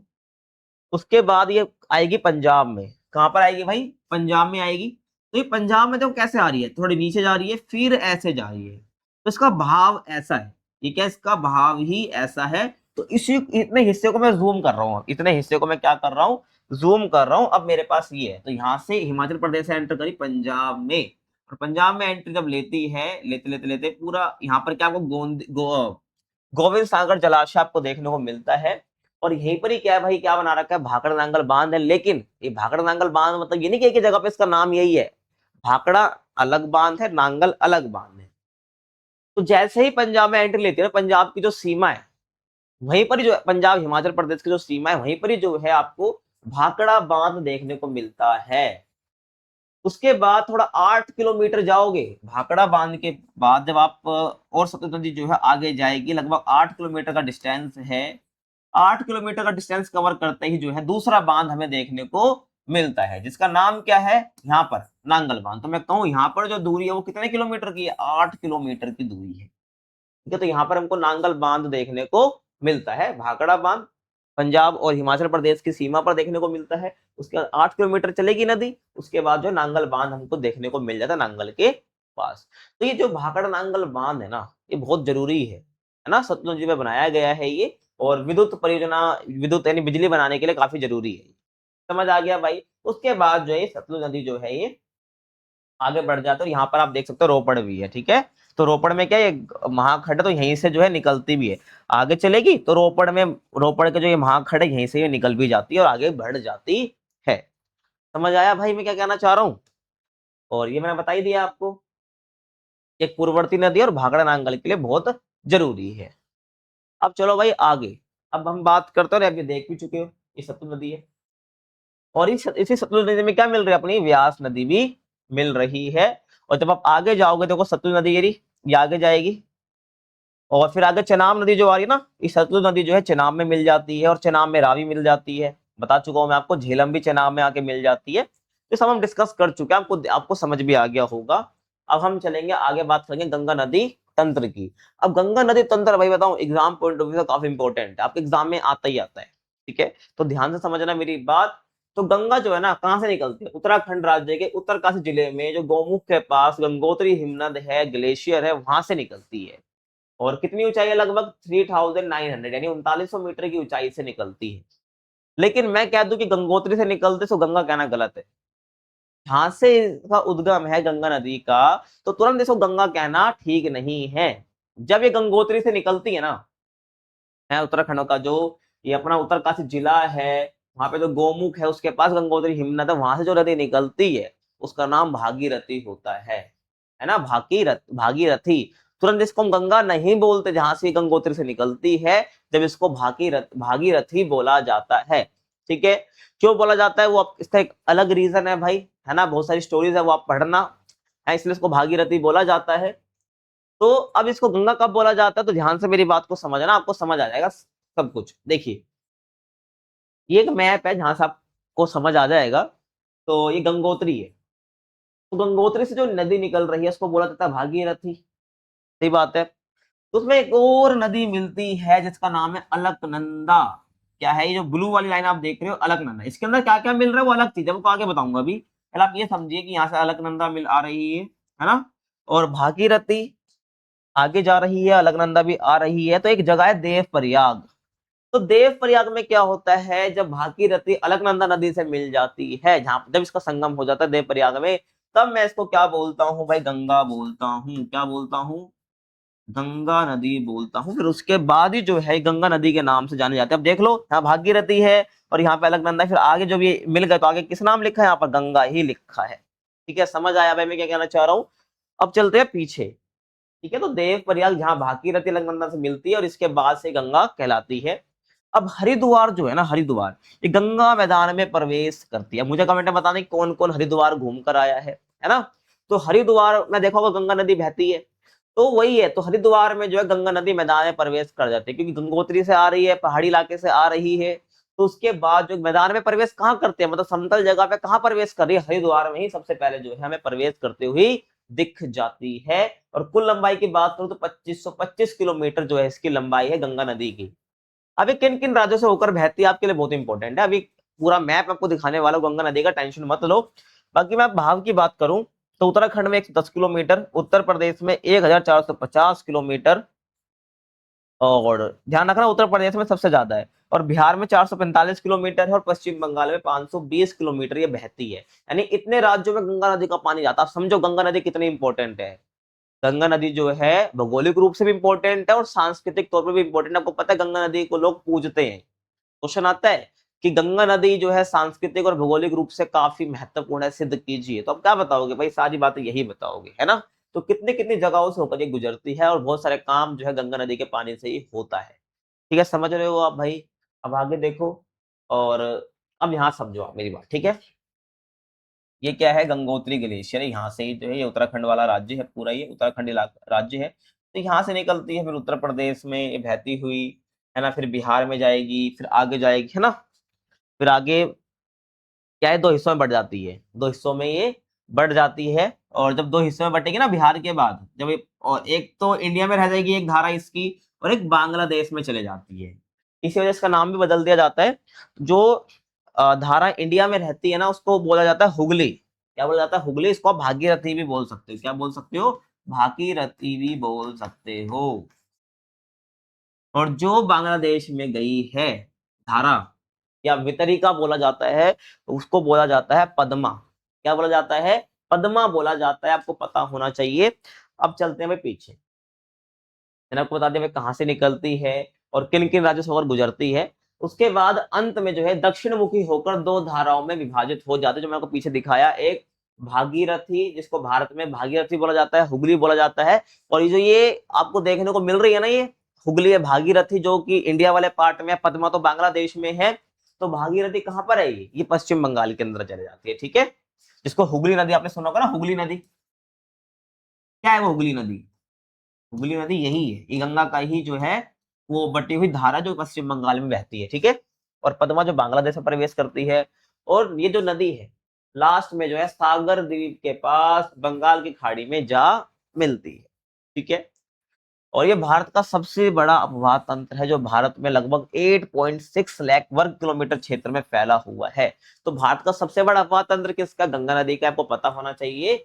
और ये हिमालय से निकलने वाली बारहमासी नदियों और प्रायद्वीप से निकलने वाली नदियां हैं। ठीक है, कहने का मतलब देखो जितनी भी हिमालय की नदियां है ना, हिमालय की जितनी नदियां वो 12 मासी है। क्या है वो, 12 मासी, मतलब 12 के 12 महीने बहती है, उनमें पानी कभी सूखता नहीं है। ये ध्यान आपको रखना है, क्योंकि वो केवल बारिश पे डिपेंड नहीं है, क्योंकि वो ग्लेशियर से निकलते हैं। ग्लेशियर पिघलता है तो पानी आता है ऑटोमेटिकली उसके अंदर।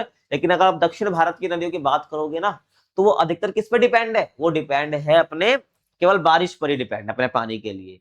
तो ध्यान रखना कि जो इसमें हिमालय से निकलने वाली बहुत सी 12 मासी नदियां जो है, और प्रायद्वीप से निकलने वाली भी कुछ नदियां जो है ना, वो गंगा नदी में मिलती है, मतलब कि सहायक नदियां हैं। ध्यान रखना, आप सहायक नदियों के बारे में ही तो पढ़ना है हमको आगे।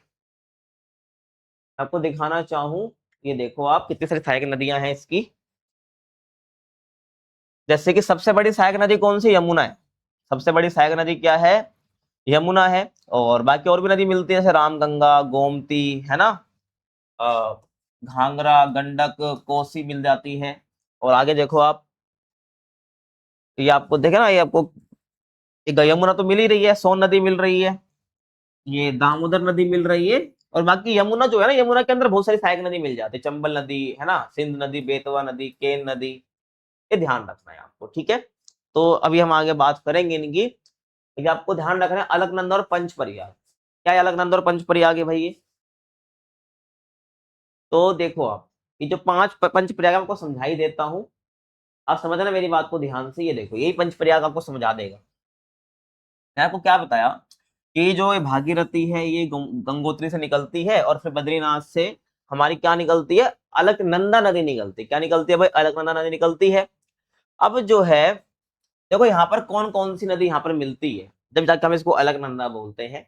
तो ये बद्रीनाथ के ऊपर सतोपत है, बद्रीनाथ के ऊपर सतोपत है, वहां से निकलती है ये अलकनंदा नदी। फिर यहाँ पर जो विष्णु प्रयाग है, इसी अलकनंदा में, विष्णु प्रयाग में क्या मिलती है भाई? धौली गंगा मिलती है।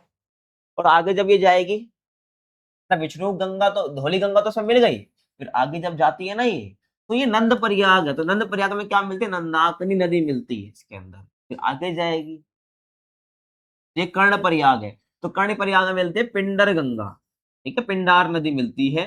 फिर उसके बाद आगे चले थोड़ी, अलकनंदा नदी, फिर यहाँ पर आता है रुद्र प्रयाग। तो रुद्र प्रयाग में हमको देखने को मिलती है मंदाकिनी नदी, जो कि कहाँ से निकल रही है? केदारनाथ से निकल रही है, ठीक है। फिर आगे चलती है, फिर यहाँ पे कर देव प्रयाग में जो है हमको भागीरथी नदी देखने को मिलती है। उसके बाद इसको गंगा बोला जाता है, ठीक है। और ये समझ गया। फिर गंगा में आगे जो यमुना नदी मिल जाती है, जो कि सबसे बड़ी सहायक नदी है इसकी, ठीक है, समझ आ गया। ये सब बता चुका हूं मैं आपको।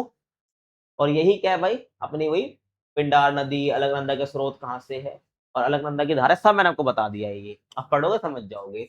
अब गंगा की प्रमुख सहायक नदियों की बात हम करते हैं। जब गंगा नदी पढ़ रहे तो भाई सहायक नदियों की बात तो हम करेंगे ही करेंगे।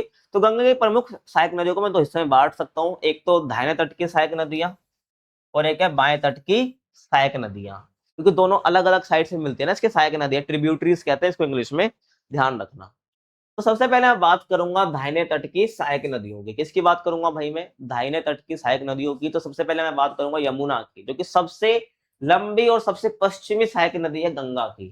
स्रोत क्या है भाई? यमुनोत्री हिमनद से निकलती है। कहां से निकलती है? यमुनोत्री हिमनद से। तो ये तो गंगा का, इसको छोड़ दो आप। अब यहाँ देखो, ये क्या है? उत्तराखंड में यमुनोत्री ग्लेशियर है, तो वहीं से जो है आपको यमुना नदी देखने को मिलती है। सबसे पश्चिमी सहायक नदी है, सबसे पश्चिमी सहायक नदी। अब देखो ना, बाकी सारी जो है साइड है, पूर्वी नदी है लगभग। सबसे पश्चिमी नदी है यमुना, जो मिल रही है कहां पर? गंगा के अंदर सबसे लंबी सहायक नदी है। और संगम क्या है भाई? प्रयाग में, जिसको इलाहाबाद भी बोला जाता है, वहां पर गंगा में ये मिल जाती है। ये देख रहे हो ना आप, ठीक है, इलाहाबाद यहाँ पर, यहाँ। और इलाहाबाद कहाँ पर है भाई? उत्तर प्रदेश में है। तो इलाहाबाद यानी उत्तर प्रदेश में जो आपको ये यमुना जो है गंगा में मिलती हुई देखने को मिल जाती है। बाकी यमुना के अंदर ही बहुत सारी सहायक नदी मिल जाती है, जो आप देख भी रहे होगे, है ना। तो ध्यान से देखो आप। और ये बता दिया मैंने। बाकी यमुना की प्रमुख सहायक नदियां हैं, जो कि प्रायद्वीप नदी, प्रायद्वीप भाग से आ रही है, जैसे चंबल है, सिंध है, बेतवा है, केन है। देख लो आप, प्रायद्वीप साइड से जो आ रही है, ये देखो, चंबल, ये चंबल है, सिंध है, बेतवा है, ये केन नदी है ना। बाकी चंबल में देखोगे ना, बहुत सारी नदियां मिल रही है इसमें, बानस भी मिल रही है, इसमें काली सिंध भी मिल रही है, और ये जो पार्वती है ये भी इस चंबल के अंदर ही मिल रही है। उसके बाद ये जो आगे जाके जो है यमुना नदी में मिल जाती है। यहाँ से ना यमुना नदी आ रही है, तो यहाँ पर जो है ये सारी, इन चंबल अपनी सहायक नदियों का पानी लेते हुए यमुना नदी में मिल जाती है। जो कि ध्यान रखना, ये सब क्या है? ये प्रायद्वीपीय नदियां हैं, समझ रहे हो आप? ये ध्यान रखना है। बाकी बाएं तट के सहायक नदियों की बात करूं तो हिंडन, रिंद, सेंगर, वरुणा, ये कुछ ऐसी नदियां हैं जो आपको जो है देखने को मिलती है। कहां से? बाएं तट से। और ये बहुत छोटी छोटी नदियां हैं, जो आपको ये मैप में कई बार देखने को भी नहीं मिलेंगी, ये ध्यान रखना है। बाकी ये तो आपकी सारी कौन सी है? बाएं तट की है ना, आई थिंक ये प्रायद्वीप से जो मिलती हैं, ये दाएं तट की है। अब बाएं तट की बात करूं तो ये बाएं तट ये है, तो यमुना नदी है। तो बहुत सारी नदियां जो है ना, यहाँ से आके इसमें मिल जाती है, यहाँ से नदी आके मिल जाती है। उत्तर प्रदेश में बहुत सारी नदियां वहीं से जो है, जो कि मैं आपको नाम बता रहा हूँ ना, ये हिंडन, रिंद, सेंगर, वरुणा, ये सब उत्तर प्रदेश के इलाके से कहीं ना कहीं से निकलती है, और इसमें मिल जाती है, ठीक है, यमुना नदी में। फिर ये यमुना नदी जो अपना पानी है गंगा में गिरा देती है। अब यहाँ पर हम बात करते हैं सोन नदी की। इसकी बात कर रहे हैं, सोन नदी की बात हम करें, गंगा की सहायक नदी है, ध्यान रखना है, दाहिने तट की सहायक नदी है। किसकी? गंगा की। और देखो भाई, सोन नदी कहाँ पर है? आप ध्यान से देखो, ये सोन नदी है आपकी, ठीक है, ये सोन नदी है ये, और यहाँ पर जो मिल जा रही है किसमें, गंगा में। ठीक है, अब समझने की कोशिश करो ध्यान से आप। स्रोत क्या है, अलग अमरकंटक पठार है। कहाँ से, अमरकंटक पठार से ये निकलती है। और अमरकंटक पठार कहाँ पर है, ये आपका मध्य प्रदेश है। ठीक है, ध्यान से देखो, मध्य प्रदेश की सीमा राजस्थान से भी लग रही है, उत्तर प्रदेश से भी लग रही है ना भाई, सीधी बात है। और ये अपना अमरकंटक पठार है, और ये छत्तीसगढ़ है। तो अब लगभग देखोगे ना आप, मध्य प्रदेश के बिल्कुल पूर्वी हिस्से में आपको जो है ये अमरकंटक का पठार आपको देखने को मिलता है। तो यहीं से क्या निकल रही है भाई, अपनी सोन नदी निकल रही है। देखो ये क्या अमरकंटक है ना, तो यही अमरकंटक है, यहीं से जो है अपनी सोन नदी निकल रही है।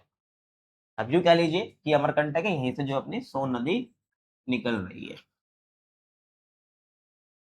अब संगम कहाँ पे होता है, संगम ये होता है कि पटना से पश्चिम में आरा के पास जो गंगा के में विलीन ये हो जाती है, तो पटना में मिलती है बेसिक। अब पटना भी लिख सकते हो डायरेक्ट, बाकी पटना के पश्चिम में एक जगह है आरा, तो उसी के पास जो गंगा में ये मिल जाती है ना। तो अगर हम ध्यान से देखना चाहें तो ये दो नदी है, यहाँ पर गंगा नदी है, तो यहीं पर ही क्या है, इसी जगह को क्या बोलेंगे भाई, आरा, है ना। इस ये आरा है, तो आरा के पास जो कि आपको देखने को मिल जाती है, वहीं पर जो है सोन नदी गंगा में मिल जाती है। ठीक है, विशेषता देखो तो भाई, पठार के उत्तरी किनारे पर जलप्रपातों की श्रृंखला बनाती है ना। तो जो ये अमरकंटक पठार मैंने आपको बताया मध्य प्रदेश के लगभग पूर्वी हिस्से में है ये। तो जो पठार का जो उत्तरी किनारा है ना, उत्तरी किनारा आप देखोगे, ये क्या उत्तरी किनारा है, ये उत्तरी किनारा है। तो यहाँ पर क्या बनाती है भाई, यहाँ पर जलप्रपातों की श्रृंखला बनाती है। क्या बनाती है भाई, जलप्रपातों की श्रृंखला बनाती है। जलप्रपात समझते हो ना, वाटरफॉल। देखो जैसे कि ये खड़ी ऊंचाई है ना, और डायरेक्ट यहाँ से पानी आ रहा है और डायरेक्ट नीचे गिर रहा है, डायरेक्ट पानी जो नीचे गिर रहा है, तो ये क्या बन गया, ये जलप्रपात है। तो हमें उत्तरी किनारे पर जो है ऐसे यहाँ पर जो है हमें जलप्रपात देखने को मिलते हैं, यहाँ पर अमरकंटक पठार के उत्तरी हिस्से पे। और संगम मैंने बता दिया है आपको, तो सोन नदी समझ आ गई आपको भाई, आरा में मिल जाती है ये। अब आगे देखो भाई, दामोदर नदी की मैं बात करता हूँ। दामोदर नदी क्या है, तो छोटा नागपुर पठार के पूर्वी किनारे पर जो है दामोदर नदी आपको देखने को मिलेगी, और वहीं से निकलती है। और मार्ग क्या है भाई, भ्रंश घाटी से बहती हुई हुगली नदी की गंगा की वितरिका है, गंगा की ही धारा है, उसमें गिर जाती है। इधर देखिए आप, ये क्या है, ये छोटा नागपुर पठार है पूरा। ये क्या है, छोटा नागपुर पठार है। जब नागपुर पठार की मैंने बात कर दी, तो यहीं पर अपना छोटा नागपुर पठार है। तो उसी के देखोगे भाई पूर्वी किनारे से जो है क्या निकलती है, अपनी दामोदर नदी निकलती है। और जो आप ये देख रहे हो ना, यहाँ पर क्या भ्रंश घाटी है, क्या है यहाँ पर भाई, भ्रंश घाटी है। भ्रंश घाटी है, भ्रंश घाटी समझते हो ना आप, कि दो साइड से इलाका जगह जो उठी हुई है, और बीच में बहुत दरार टाइप सी बनी हुई है, यूं समझिए आप। ये एक इलाका है ना, और तो ये, और ये देखो कितनी हाइट पर है, लेकिन यहाँ पर जो है ये थोड़ा गहरा है। तो यहाँ इसको क्या बोलेंगे, भ्रंश घाटी बोल देंगे। तो आगे से ऐसे नदी निकलती है और इसी भ्रंश घाटी से बहते हुए जाती है। ठीक है, आप समझने की कोशिश करो, आप थोड़ा इसको ऐसे देखो। यहाँ पर आपको थोड़ा घेराव ज्यादा देखने को मिलेगा, थोड़ी गहरी जगह देखने को मिलेगी अगल बगल से। तो यहाँ पर भ्रंश घाटी बनी हुई है, तो इसी भ्रंश घाटी से निकलती हुई जो है ये गंगा की जो वितरिका है हुगली नदी, इसमें मिल जाती है पश्चिम बंगाल में। ठीक है, समझ रहे हो आप मैं क्या कह रहा हूँ। और हाँ ठीक है, ये हो गया। अब दामोदर की भी सहायक नदी है, दामोदर की भी सहायक नदी इसको बोलते हैं बराकर, यानी कि सबसे बड़ी सहायक नदी है दामोदर नदी की, जो कि क्या है, बराकर है। तो कहाँ से निकलती है लगभग आप समझ सकते हो, देखना चाहो तो आप, है ना। जैसे कि दामोदर है, तो यहीं से आपको क्या है, बराकर नदी भी देखने को मिल जाएगी, इसमें मिल जाते हैं यहाँ पर। ठीक है, अब समझने की कोशिश करते हैं अगली नदी को, जो कि अपनी है चंबल नदी है। आई थिंक एक पॉइंट छोड़ दिया ना मैंने। हाँ ये देखो, महत्व भी इसका काफी, अगर मैं दामोदर नदी की बात करूं तो इसका काफी महत्व भी है। क्या, ये कभी बंगाल का शोक कही जाती थी। क्या कही जाती थी, बंगाल का शोक, मतलब कि भाई पश्चिम बंगाल के अंदर जो है ये कई बार बाढ़ लाने का काम करती थी। क्या आ जाती थी भाई, बाढ़ आ जाती थी। अब बाढ़ आ जाती थी, लेकिन बोलोगे अब नहीं आती क्या, तो इसलिए नहीं आती है क्योंकि पहले इसको कभी बंगाल का शोक कहा जाता था, अब नहीं कहा जाता है। वो इसलिए नहीं कहा जाता है क्योंकि अब दामोदर घाटी कॉरपोरेशन की परियोजना ने नियंत्रित कर लिया है। यहाँ पर क्या भाई, दामोदर घाटी जहां से नदी निकलती है ना, तो इसको जो है इस नदी के पानी को नियंत्रित कर लिया है, क्योंकि जिससे बाढ़ वगैरह नहीं आती, क्योंकि दामोदर घाटी कॉर्पोरेशन की परियोजना यहाँ पर चलती है, बांध वगैरह बना रखे हैं यहाँ पर, पानी को नियंत्रित कर लिया गया है। बता दिया। बात करते हैं चंबल नदी की। तो यमुना की सहायक नदी आपको पता है, चंबल नदी जो है यमुना की सहायक नदी है, इसलिए एक तरह से हम बोल देते हैं क्या कि ये अपनी उसकी सहायक नदी भी है, गंगा की। बाकी वैसे ही यमुना की सहायक नदी है। तो ये मध्य प्रदेश का जो मालवा का पठार है वहीं पर महू के निकट से जो है चंबल नदी निकलती है। ये क्या है भाई, अपना मालवा का पठार। क्या है, मालवा का पठार है, देख रहे होगे आप, बना दूं अच्छे से हो, तो ये मालवा का पठार है। तो मालवा पठार में महू के निकट, तो यहीं पर आपको महू भी देखने को मिलता है, लगभग थोड़ा किनारे पे देखने को मिलेगा मध्य प्रदेश के, तो वहीं से ही निकलती है, ठीक है, चंबल नदी। ये देखो आप, ये क्या है, ये चंबल नदी है। यहीं पर आपका मालवा का पठार भी है और यहीं पर आपका महू भी है, तो यहीं से आपको निकलती हुई देखने को मिल जाती है। वापिस पीछे चले, ये देखो विशेषता देखो इसकी, चंबल नदी की विशेषताएं आप देखो भाई, पता होनी चाहिए, एग्जाम में क्वेश्चन आएगा यहाँ से। उत्तरमुखी होकर महाखंड से बहती है, तो यहाँ पर आपको महाखंड देखने को मिलेगा, गोर्स देखने को मिलेगा, तो उससे ये बहती है। और राजस्थान के कोटा में इस पर गांधी सागर बांध बनाया गया भाई, तो यहाँ पर एक करेक्शन कर लो आप, ये जो आपके एनसीईआरटी में देखा राजस्थान के कोटा, ये थोड़ा ना मिस्टेक है यहाँ पर। क्या है, ये मिस्टेक है यहाँ पर। ये जो गांधी सागर बांध है ना, ये कहाँ बनाया गया है भाई, मंदसौर जिले में बनाया गया है। कहाँ पर बनाया गया है भाई, मंदसौर जिले में बनाया गया है, ठीक है, मंदसौर जिले में बनाया गया है। मंदसौर जिले के पास आपको देखने को मिलेगा। और जो ये मंदसौर जिला है ना, ये आपको मध्य प्रदेश में देखने को मिलेगा, इसमें मध्य प्रदेश में ही देखने को मिलेगा। तो जो राजस्थान का कोटा बोला, तो राजस्थान का इलाका हो गया, लेकिन यहाँ पर नहीं बना है, बल्कि ये मंदसौर जिला है मध्य प्रदेश का, वहां पर हमें गांधी सागर बांध देखने को मिलता है।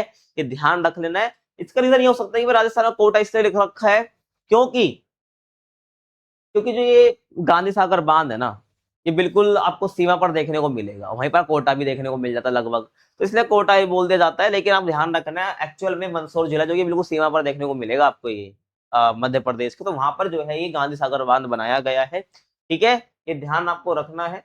और ये क्या, गांधी सागर बांध है, आप देख रहे हो, ये क्या है, गांधी गांधी सागर बांध है। देखो यहाँ पर हम बात करते हैं गांधी सागर बांध की। तो गांधी सागर मैंने आपको बताया चंबल नदी पर बना हुआ है। तो यहाँ पर आप देखो, यहाँ से चंबल नदी निकल रही है, ठीक है, जो कि मालवा का पठार है, वहां पर महू है, वहीं से निकल रही है। ये मध्य प्रदेश है, ठीक है, पूरा ये मध्य प्रदेश है, रीजन है, ध्यान रखना आगे तक। तो यहाँ से निकल रही है, यहाँ गई। अब आप देखोगे कि जो ये जो डैम बनाया गया है ना, ये बांध, इसी को क्या बोला गया है भाई, गांधी सागर बांध बोला गया है। अब कहाँ पर है, बिल्कुल, और यहीं पर आपको देखने को मिलता है मंदसौर जिला, है ना। तो बिल्कुल कहाँ पर, ये राजस्थान की सीमा बन रही है, यहाँ पर राजस्थान की सीमा है ये, तो यहीं पर ये बिल्कुल बनाया गया है, तो इसलिए लिख दिया है राजस्थान के कोटा में बना है। बट ध्यान रखना है आपको, मंदसौर जिला है कि पता होना चाहिए, गलत इन्फॉर्मेशन आपको दिमाग में नहीं रहनी चाहिए।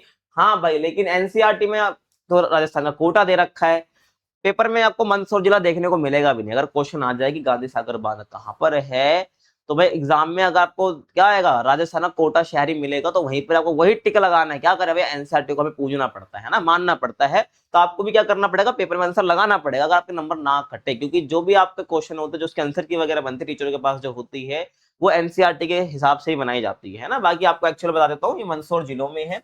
अब देखो मंदसौर जिले में, उसके बाद यहाँ से पानी को नियंत्रित कर लिया जाता है, फिर यहाँ से चंबल नदी आगे जाती है। तो यहीं पर आपको जो है, जो राजस्थान का कोटा है, राजस्थान के कोटा में ही आपको जो है एक कोटा बैराज बना रखा है। क्या बना रखा है भाई, कोटा बैराज बना रखा है।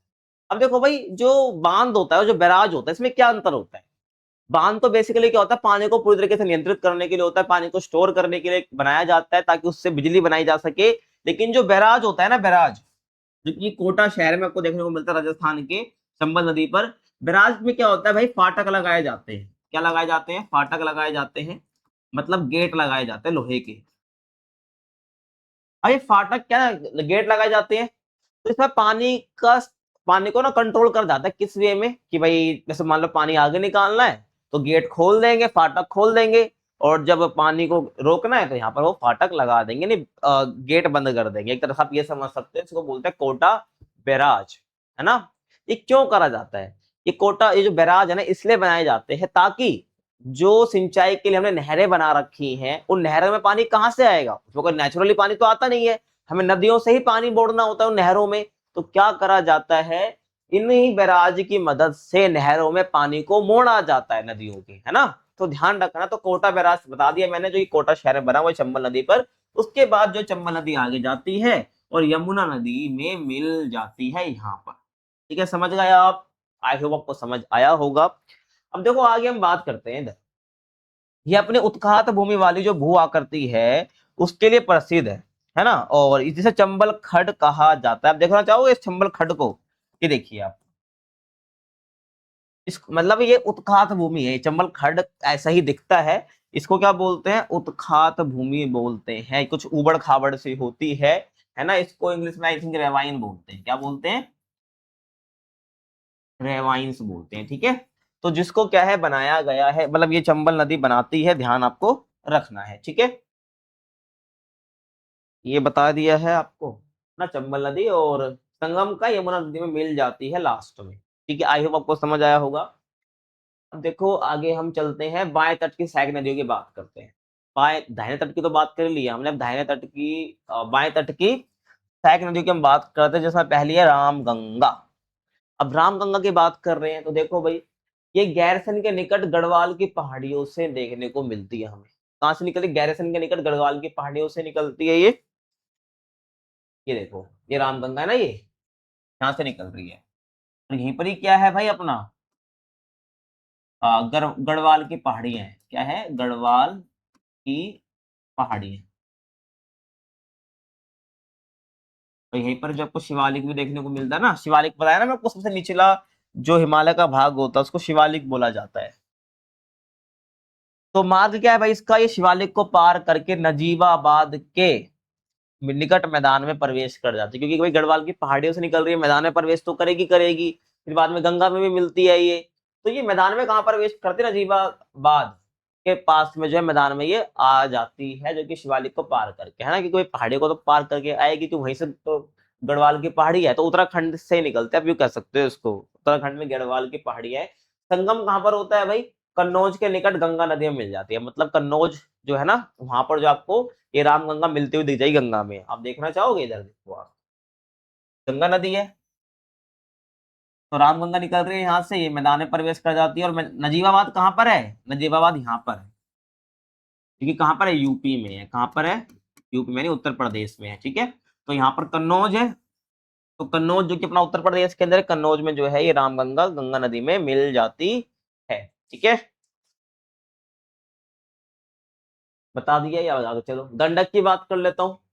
तो गंडक जो है ना, ये काली गंडक और त्रिशूल गंगा के मिलने से बनती है। तुरंत गंडक नहीं बोल सकते भाई हम, ध्यान रखना है। बल्कि ये दो धाराएं, जैसे चंद्रभागा मिलकर चनाब बना रही थी, चंद्रभागा बना रही थी, ऐसे ही जो है काली गंडक और त्रिशूल गंगा मिलकर जो है गंडक बना रही है। स्रोत क्या है भाई?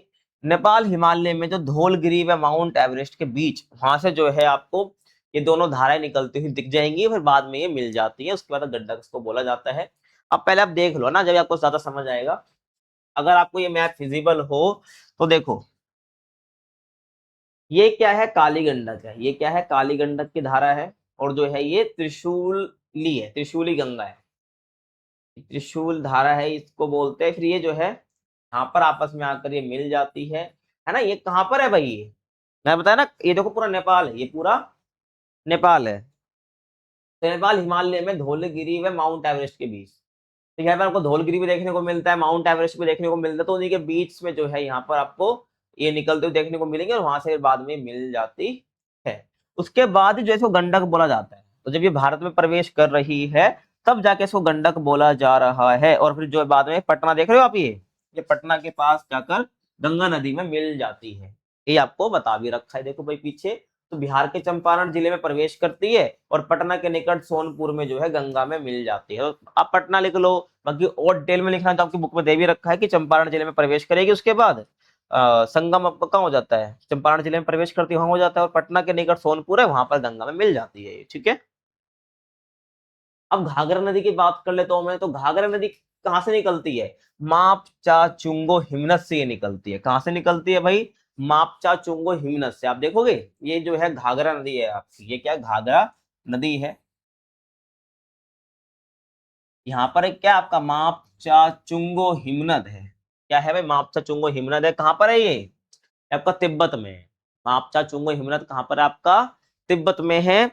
और देखो आप, है ना, ये देखो आप, किस नदी की बात कर रहा हूँ भाई मैं?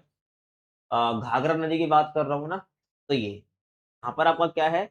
मापचा चुंगो हिमनद है, ठीक है। तो यहीं से ये निकलती है, लेकिन तुरंत इसका नाम जो है घाघरा नहीं है। अब मैं बताऊंगा आपको, इसको नेपाल में कुछ और बोलते हैं।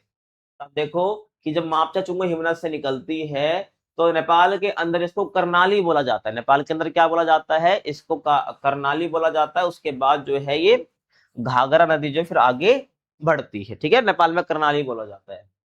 विशेषता क्या है? शीशा पानी में गहरा महाखड़ बनाते हैं। शीशा पानी कहाँ पर है भाई? ये तो शीशा पानी है, ये अपना आपको देखने को मिलेगा नेपाल के अंदर। तो नेपाल में शीशा पानी है, वहां पर क्या है? ये महाखड़ बनाती है, गहरा गड्ढा बनाती है। और सहायक नदी की बात करो तो तिल्ला, सेती, बेरी जो है ये घाघरा नदी को सहायक नदी है। बस या नाम याद रखो। अब जो ये शारदा नदी है ना, जो काली या काली गंगा भी बोला जाता है, इसमें मैदानों में मिल जाती है। जो शारदा नदी है वो जो है घाघरा में मिल जाती है। कहाँ पर? मैदान में मिल जाती है, ठीक है। और संगम बताऊं तो लास्ट में जो छपरा में गंगा नदी में विलीन हो जाती है, ठीक है। तो आप देखोगे यहाँ पर, है ना, तो ये क्या अपनी घाघरा नदी है, उसके बाद जो है यहाँ पर जो है गंगा में ये मिल जाती है। और ढंग से आप देखो कि घाघरा नदी है ना, ये क्या है आपकी? ये गंगा नदी है, यहाँ पर जो है मिल जाती है बिहार के अंदर। समझ आया भाई? बाकी यहाँ पर जब मैदान में प्रवेश करती है, जैसे यहाँ से निकल के आ ही रही है ये, घाघरा नदी से निकल के आ ही रही है, जब मैदान में प्रवेश करती है ना यहाँ पर इंडिया में, तो फिर यहाँ पर एक काली गंगा शारदा नदी से ही मिलती है। अब शारदा नदी की बात करूं या सरयू जिसको आप बोल सकते हो, तो उसका उद्गम कहाँ से होता है?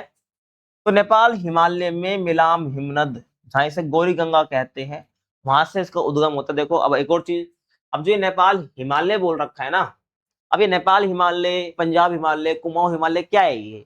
मैं बताया हिमालय कहाँ से कहाँ तक फैला को पिछले चैप्टर मैंने बताया है। तो हमने ट्रांस हिमालय देखा, हमने ना मध्य हिमालय देखा, शिवालिक देखा। वो तो ऐसे डिवीजन था ना, अगर हम इस आधार पर डिवीजन करते हैं। लेकिन आपको ध्यान रखना है, जो हिमालय जिस राज्य में जितना है ना, उस हिसाब से उसका नाम लिया जाता है। यानी कुछ भाग जो है हिमालय कश्मीर वाले इलाके में तो कश्मीर हिमालय बोल देते हैं। कुछ इलाका जो है भाई उत्तराखंड में तो कुमाऊं हिमालय, उत्तराखंड हिमालय बोल देते हैं।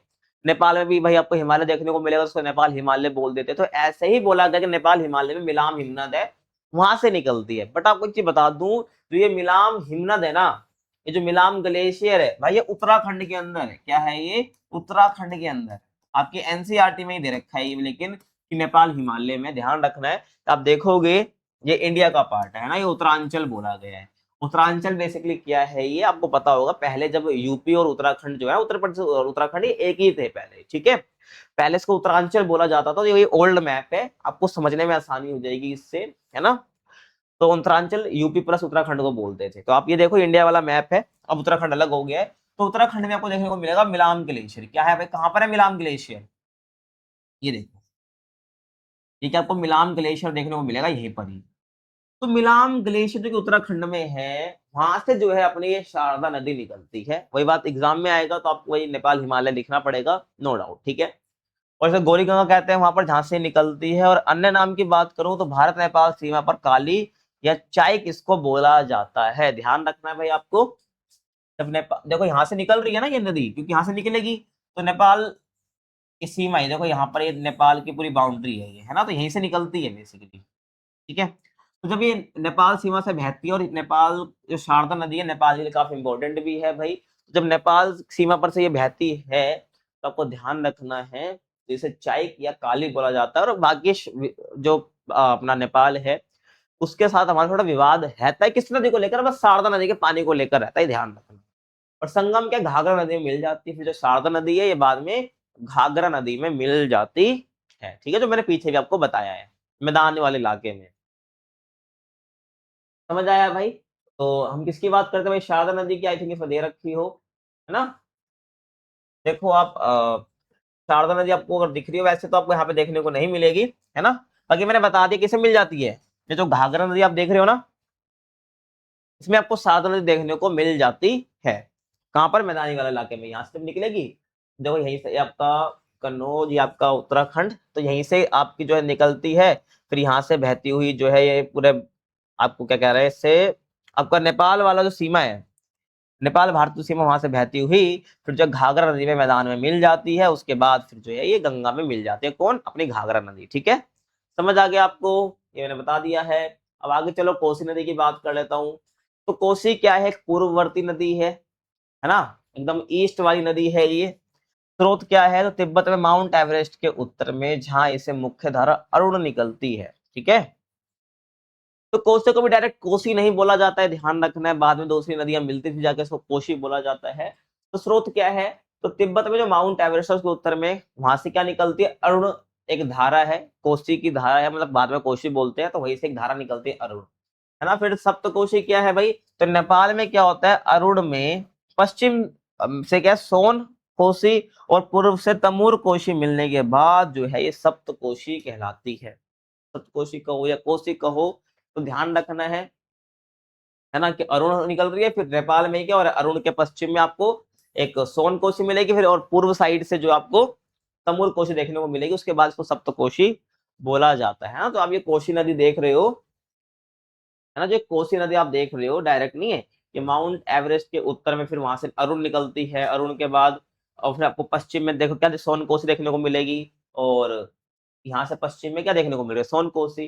पूर्व में क्या देखने को मिल रही है? तमूर कोसी। उसके बाद जब ये निकलेगी इसको कोशी बोला जा रहा है, यानी कि तब, और सप्तकोशी भी आप इसको बोल सकते हो। क्या बोल सकते हो? सप्त, सप्त जो है सप्तकोशी आप जो है इसको बोल सकते हो। ठीक है, समझ आ गया आपको? ये बता ही दिया है। अब महानंदा देख लीजिए। अब स्रोत क्या है भाई? दार्जिलिंग पहाड़ियों से निकलती है ना। दार्जिलिंग पहाड़ी कहाँ है आपकी? ये आपको देखने को मिलेगी वेस्ट बंगाल के अंदर। ठीक है ना, वेस्ट बंगाल के अंदर आपको दार्जिलिंग पहाड़ियां आपको देखने को मिलती है, तो वहीं से ये निकलती है। कहाँ है आपका? वेस्ट बंगाल, ये रहा आपका वेस्ट बंगाल। ठीक है, ये वेस्ट बंगाल है। ठीक है, तो यहीं से देखो क्या है, ये महानंदा रिवर ये निकल रही है। देखो ये क्या आपकी महानंदा है। ठीक है, यहाँ से निकल, तो महानंदा रिवर जो है आपके देखने को मिल जाएगा। बाकी आप ढंग से देखना चाहो महानंदा रिवर को, ये देखो आप, है ना। तो ये क्या है? ये महानंदा कहाँ पे? दार्जिलिंग की पहाड़ियां यहाँ पर, यहाँ से निकलती है, और यहाँ से ये इस समय मिल जाती है किसमें? अपनी गंगा में। ठीक है, ये पद्मा जो है, तो ये इसी वाली धारा में मिल जाती है ये। ऐसे बढ़ने से पहले जो है ये अब मिल जाएगी इस गंगा के अंदर, उसके बाद जो है बढ़ जाती है पद्मा और हुगली के अंदर। ठीक है, समझ रहे हो आप? तो दार्जिलिंग की पहाड़ियों से ही निकलती है, बता दिया हूं मैं आपको। पश्चिम बंगाल में गंगा के बाएं तट पर मिलने वाली अंतिम सहायक नदी है, बाएं तट पर मिलने वाली। ठीक है ना, तो यहीं से आपकी क्या निकल रही है भाई?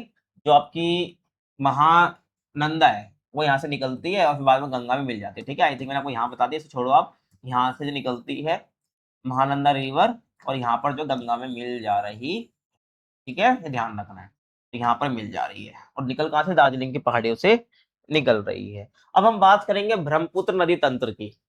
अब ब्रह्मपुत्र नदी तंत्र आपका जो, हम हिमालय अपवा तंत्र पढ़ रहे हैं ना, तो ब्रह्मपुत्र नदी तंत्र लास्ट आपका तंत्र है।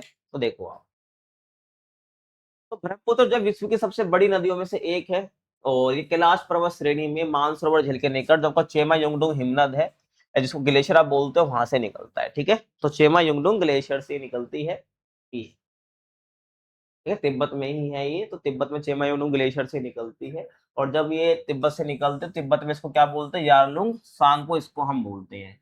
तो यारलुंग सांगपो इसको बोलते हैं।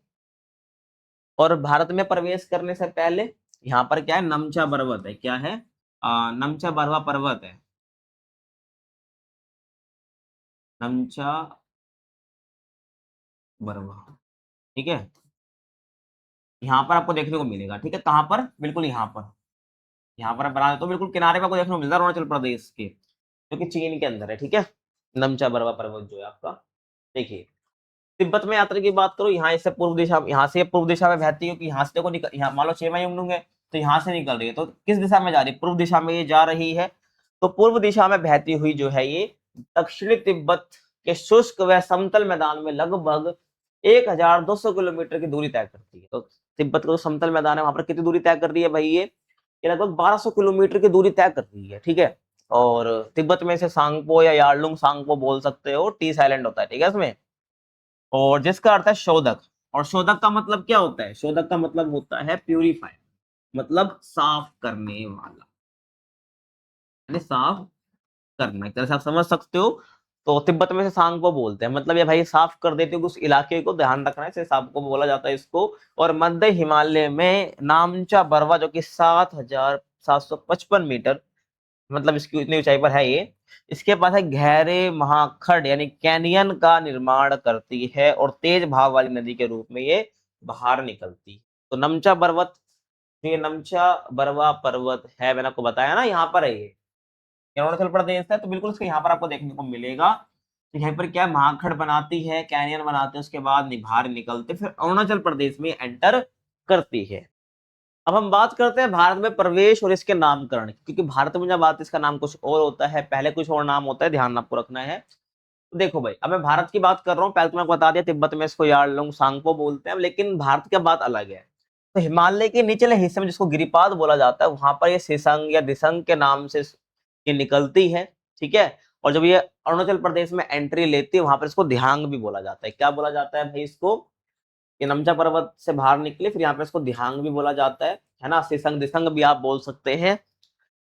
और उसके बाद देखो भाई, ये अरुणाचल प्रदेश में सदिया कस्बे के पश्चिम में भारत में प्रवेश करती है, ठीक है। अब ये सदिया कस्बा है ना भाई, ये पता है कहाँ पर है, ये आपका असम में है, लेकिन आपके बुक में दे रखा है कि ये कहाँ पर है भाई, आपका अरुणाचल प्रदेश में। तो आपको ध्यान रखना है कि सदिया कस्बा जो है ना, ये आपका असम के अंदर है।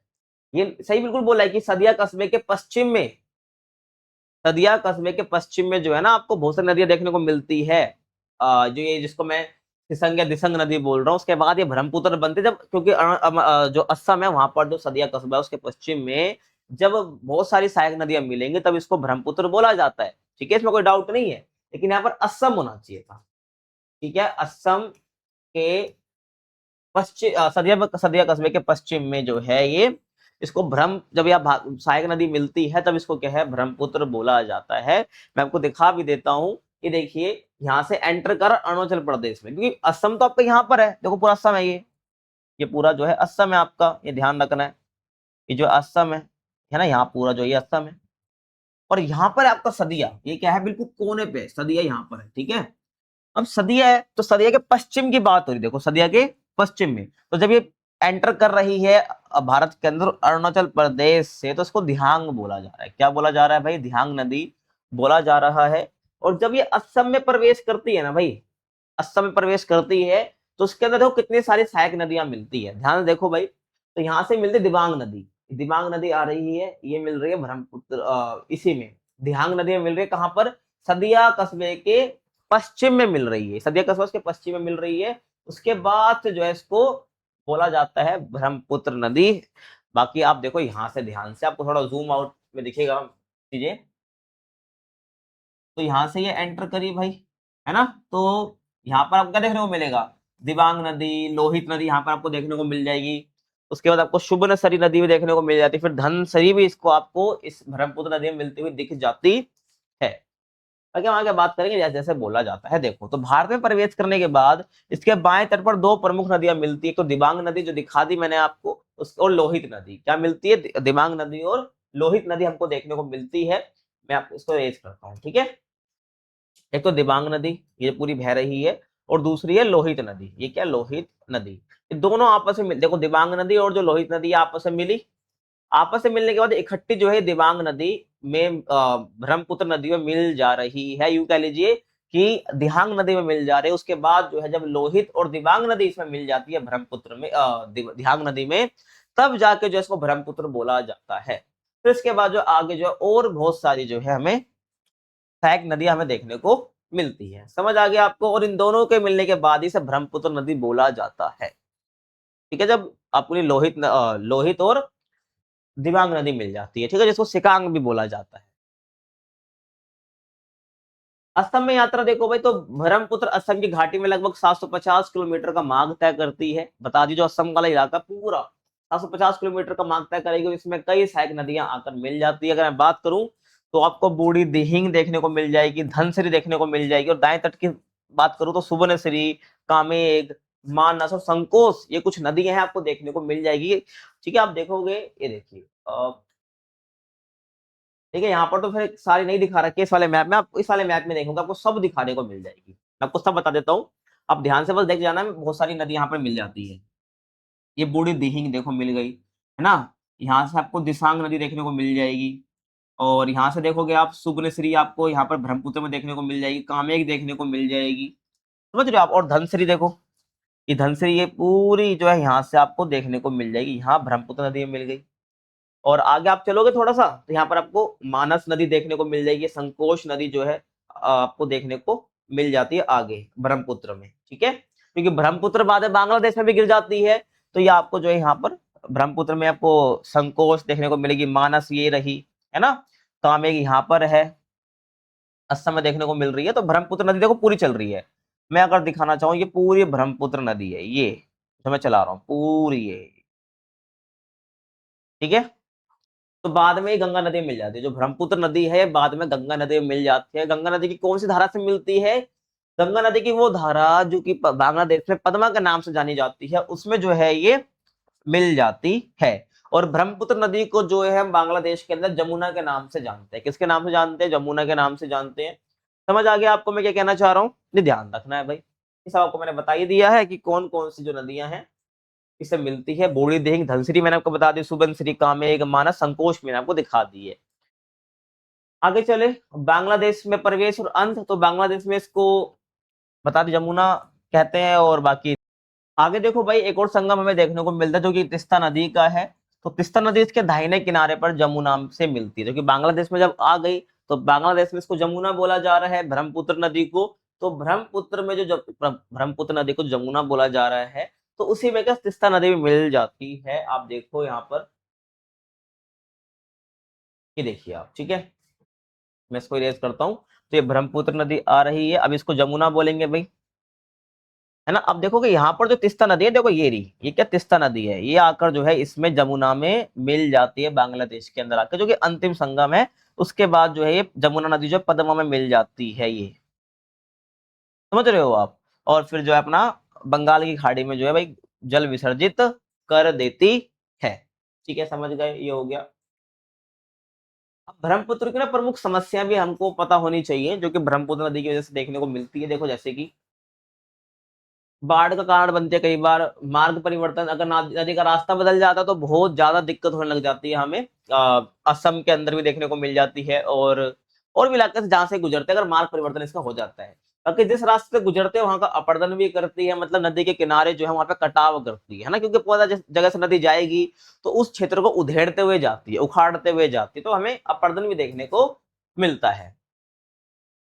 और मूल कारण, और इसका इसकी अधिकतर सहायक नदियां बहुत बड़ी हैं भाई, क्योंकि जो ब्रह्मपुत्र की नदी सहायक नदी है, ट्रिब्यूटरीज है, बहुत बड़ी बड़ी है।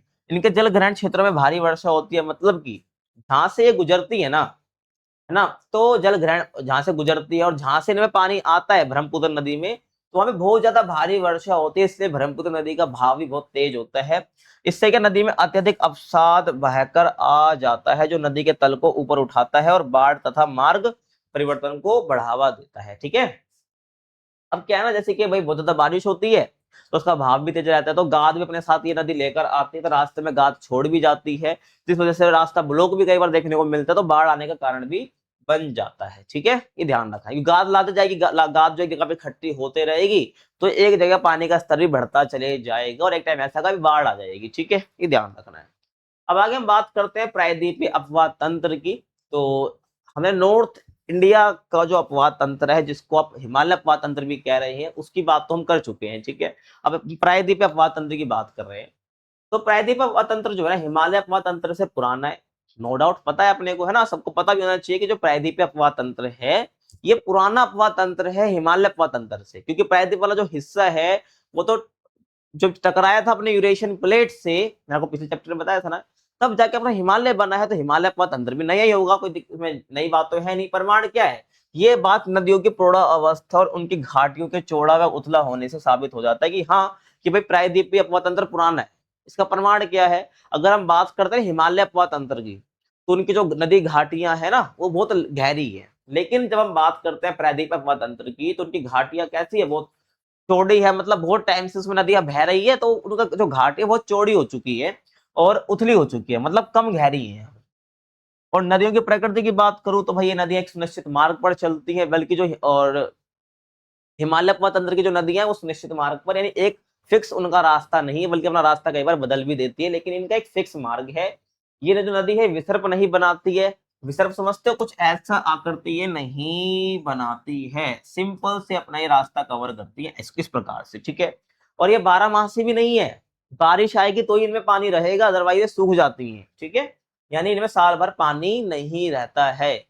लेकिन हिमालय तंत्र में क्या होता है, वो 12 मासी है, क्योंकि उनमें पानी आता रहता है, ग्लेशियर वगैरह, क्योंकि हिमालय से निकलती है, हिमनदों से निकलते, तो वहां पर पानी मिल जाता है उनको। और पश्चिमी घाट प्रायद्वीपीय नदियों के लिए मुख्यतः जल विभाजक का कार्य करता है ना। जो पश्चिमी घाट मैंने आपको बताया ना, ये जब आप देखते हो तो ये क्या है, पश्चिमी घाट है, तो ये जो है जल विभाजक का काम करता है। किस प्रकार का जल विभाजक का काम करता है, जो नदी है दक्षिण प्रायद्वीपीय भारत की, जो नदी है बंगाल के अरब सागर में गिरती है और कुछ बंगाल की खाड़ी में गिरती है, तो दोनों की नदियों का पानी आपस में नहीं मिले, ये किस वजह से हो पाता है, ये पश्चिमी घाट की वजह से हो पाता है। तो क्या करता है भाई, बंगाल की खाड़ी में गिरने वाली नदियों को और अरब सागर में गिरने वाली छोटी नदियों के पानी को अलग करता है, जो बता चुका हूं। अब एक और देखो, जो नर्मदा और जो तापी नदी है ना, इन दोनों को छोड़कर अधिकतर जो प्रायद्वीपीय नदियां हैं वो पश्चिम से पूर्व की ओर बहती हैं। क्या है, मैं किसको छोड़ दूं, बस नर्मदा और तापी को, बाकी अधिकतर जो नदियां हैं वो पश्चिम से पूर्व की तरफ जा रही है, पश्चिम से पूर्व की तरफ अधिकतर नदियां। बस नर्मदा और तापी को छोड़ दोगे आप, जो कि पूर्व से पश्चिम की तरफ जो है बहती है और अरब सागर में अपना पानी गिराती है, ठीक है, समझ रहे हो आप। अब देखो आगे, प्रायद्वीप के उत्तरी भाग से निकलने वाली कुछ नदी, जैसे कि चंबल है, सिंध, बेतवा है और केन है, सोने, गंगा नदी तंत्र का भाग है, पीछे बताया भी है मैंने, है ना। ये ध्यान रखना है, ये प्रायद्वीपीय अपवाह तंत्र का हिस्सा, मतलब प्रायद्वीप का हिस्सा है ना, ये जो नदियां हैं, लेकिन ये गंगा नदी तंत्र का हिस्सा है, ध्यान आपको रखना है। प्रायद्वीप के अन्य मुख्य जो नदी तंत्र है उसमें आपका महानदी, गोदावरी, कृष्णा, कावेरी शामिल हो जाती है, आप देख सकते हो यहाँ पर, है ना, ये नर्मदा है, ये गोदावरी है ना, ये महानदी है और ये कृष्णा है, कावेरी है, सारी नदी आपको देखने को मिल जाएंगी, जिसकी हम बात अब करेंगे वन बाय वन। अब पहले ये जानने से पहले कि भाई प्रायद्वीपीय अपवाह तंत्र की जब हम बात कर रहे हैं, उससे पहले आप ये समझिए कि जो प्रायद्वीपीय अपवाह तंत्र है इसका विकास कैसे हो, क्वेश्चन आ सकता है भाई, ठीक है। जो प्रायद्वीपीय अपवाह तंत्र है, जो हमें साउथ वाला हिस्सा देखने को मिलता है पूरा, इसका उद विकास कैसे हुआ है। तो आज जो प्रायद्वीपीय भारत में जो नदियों आपका भाव आप देखते हो ना, कि भाई अधिकतर जो नदियां हैं वो पश्चिम से पूरब की साइड ही बह रही हैं। ये हमेशा से ऐसा नहीं था, है ना। इनका जो भाव है वो ऐसा से नहीं था, ध्यान रखना है। तो पुराने समय में हुई 3 बड़ी प्राकृतिक घटनाओं का कारण है जो आज हमें ऐसा भाव देखने को मिलता है। देखिए, तो पहला है पश्चिमी किनारा टूटकर समुद्र में धंस गया। ठीक है, जो पश्चिमी किनारा है वो टूटकर समुद्र में धंस गया। जैसे कि देखो, आरंभिक टर्शियरी काल है, उसमें क्या है, प्रायद्वीप का जो पश्चिमी किनारा है वो टूटकर या धस कर, कि टूटा है, धसा है, आपको समझना है, धसना है, धसा है, ठीक है, वो समुद्र के अंदर चले गया। आप ये समझिए कि भाई प्रायद्वीप हिस्सा है, तो ये जो हिस्सा है झुक धस गया और यहाँ पर पूरा पानी भर गया है, ठीक है, ये ध्यान रखना आपको। इससे नदियों की मूल भाव प्रणाली बिगड़ गई और पहले जो नदियां एक समान या संतुलित तरीके से बहती थी उनका योजना असंतुलित हो गया। आप आगे चलो, ये देखो, कोई घटना जब नहीं हुई, पहले क्या था, अपने एक समान योजना हमें देखने को मिलती थी नदियों की, मतलब कि कुछ जो है इधर पानी गिरा रही हैं और कुछ अपना पानी जो है इधर गिरा रही है, ठीक है, सिंपल सा। लेकिन बाद में क्या होता है, जब जो है पश्चिमी किनारा टूट गया या मान लो इसका कुछ हिस्सा धस गया, यहाँ पर धस गया, सीधी सी बात है, और जब धस गया ना तो क्या होगा, समुद्र के अंदर चले गया ये वाला हिस्सा इसका, समझ रहे हो आप। अब जब धसेगा तो क्या होगा, ध्यान समझो। और यहाँ पर आप देख सकते हो, ये पहले क्या थी, मूल अवस्था थी, कुछ इस प्रकार की थी कि दोनों साइड से हमें बराबर उठाव देखने को मिलता था। लेकिन जब ये वाला हिस्सा धस गया, है ना, तो सारी नदियां जो इधर गिरने लग गई अपना पानी, और नई अवस्था हमको ये देखने को मिलती है कि सारा जो पानी हमको इधर देखने को मिलने लगा।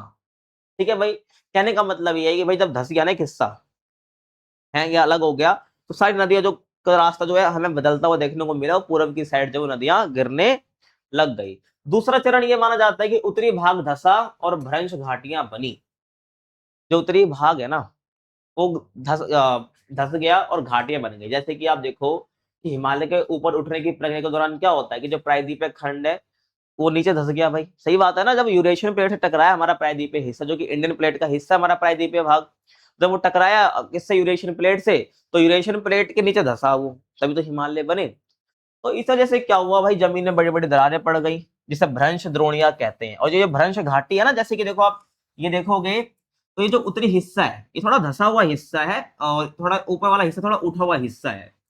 तो यहीं पर क्या बनी है, भ्रंश घाटियां बन गई है, दरारें बन गई हैं। इन्हीं दरारों में क्या होता है, नर्मदा और तापी नदियां बहती हैं। ठीक है, और ये नदियां है कटाव से निकली मिट्टी से इन दरारों को भर रही है। और जो जब नदी निकल रही है यहाँ से, तो इन जो दरारों में बह रही है इन कटावों को भर भी रही है गाद वगैरह से, अवसाद वगैरह से, ध्यान रखना है। और इसी वजह से क्या होता है कि नदियों के मुहाने पर जलोढ़ या डेल्टा का जमाव बहुत कम देखने को मिलता है, क्योंकि अधिकतर जो अपने साथ भागकर लाई गई अवसाद होते हैं इन दरारों में ही भर देती है।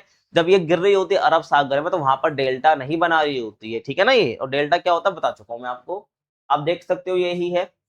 ये भारतीय प्लेट है, यूरेशियन प्लेट है, तो ये धस गई है ना, मतलब सॉरी ये धस गई, ठीक है ना, यूरेशियन प्लेट है तो यहाँ पर क्या बना, हमें हिमालय देखने को मिला। और भारतीय प्लेट जब धस गई तो ये हम यहाँ पर हमें भ्रंश घाटी देखने को मिली कुछ इस प्रकार से। ये कुछ भ्रंश घाटी हमें देखने को मिलती है ना। ये अपना उत्तरी वाला भाग हिमालय समझो, ये अपना प्रायद्वीप भाग और ये उसका उत्तरी हिस्सा, यहाँ पर भ्रंश घाटी बनी। तो इन्हीं भ्रंश घाटियों से क्या होता है, नदियां बहती हैं, समझ रहे हो। तो ये नर्मदा नदी है, ये तापी नदी है, आप ये समझो, जो कि गाद के साथ क्या है, इनको भरते जा रही है। और जब ये जाती है ना अरब सागर में, तो यहाँ पर जब इनका मुहाना अरब सागर है वहां पर एक डेल्टा का जमाव बिल्कुल भी नहीं होता है, ठीक है। आगे चलो, तीसरा जो रीजन माना जाता है वो ये है प्रायद्वीप का दक्षिण पूर्व की ओर झुकना। एक तो भाई कुछ ऐसा टूट गया, धस गया, पहला है ना, एक नीचे यूरेशियन प्लेट से जब टकराया तो वो नीचे चले गया तो वहां पर एक भ्रंश घाटी बन गई। इसलिए हमें कुछ नर्मदा और तापी वो हमें अरब सागर में देखने को मिलती है। और तीसरी जो घटना है जिस वजह से हमें पक्का लगता है कि हुआ ही है कि जो अपना अधिकतर नदियां है ना वो पश्चिम से पूर्व की तरफ बह रही हैं। तो इस दौरान क्या होता है, पूरा प्रायद्वीपीय खंड जो है उत्तर पश्चिम दिशा से दक्षिण पूर्व दिशा की ओर झुक गया, है ना। जिस प्रकार से था वो थोड़ा यू टिल्ट हो गया, है ना। समझ आ रहा होगा आपको। तो इस झुकाव के कारण क्या होता है, अधिकांश नदियों का जो भाव है वो नेचुरल रूप से बंगाल की खाड़ी की तरफ मुड़ गया।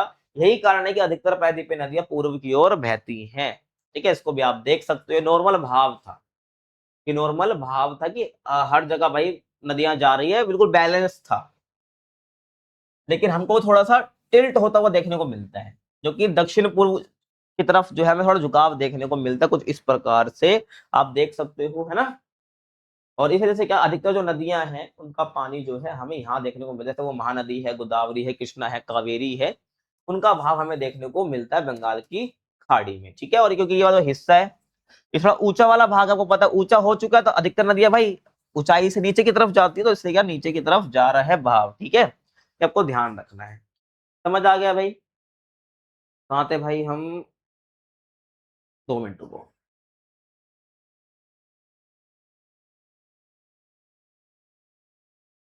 ये देखो, ठीक है, तो समझ आया मैं क्या कहना चाह रहा हूँ, ये मैंने बता दी, यही आपको समझना है। इस वजह से क्या अधिकतर जो हमें देखने को मिलता है वो भाव जो है इधर साइड देखने को मिलता है।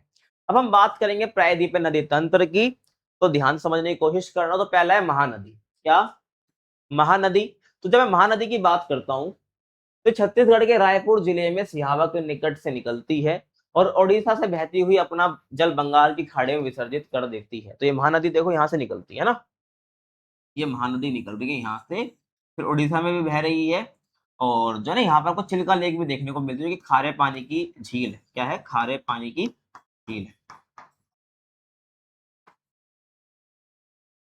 खारे पानी की झील है ये।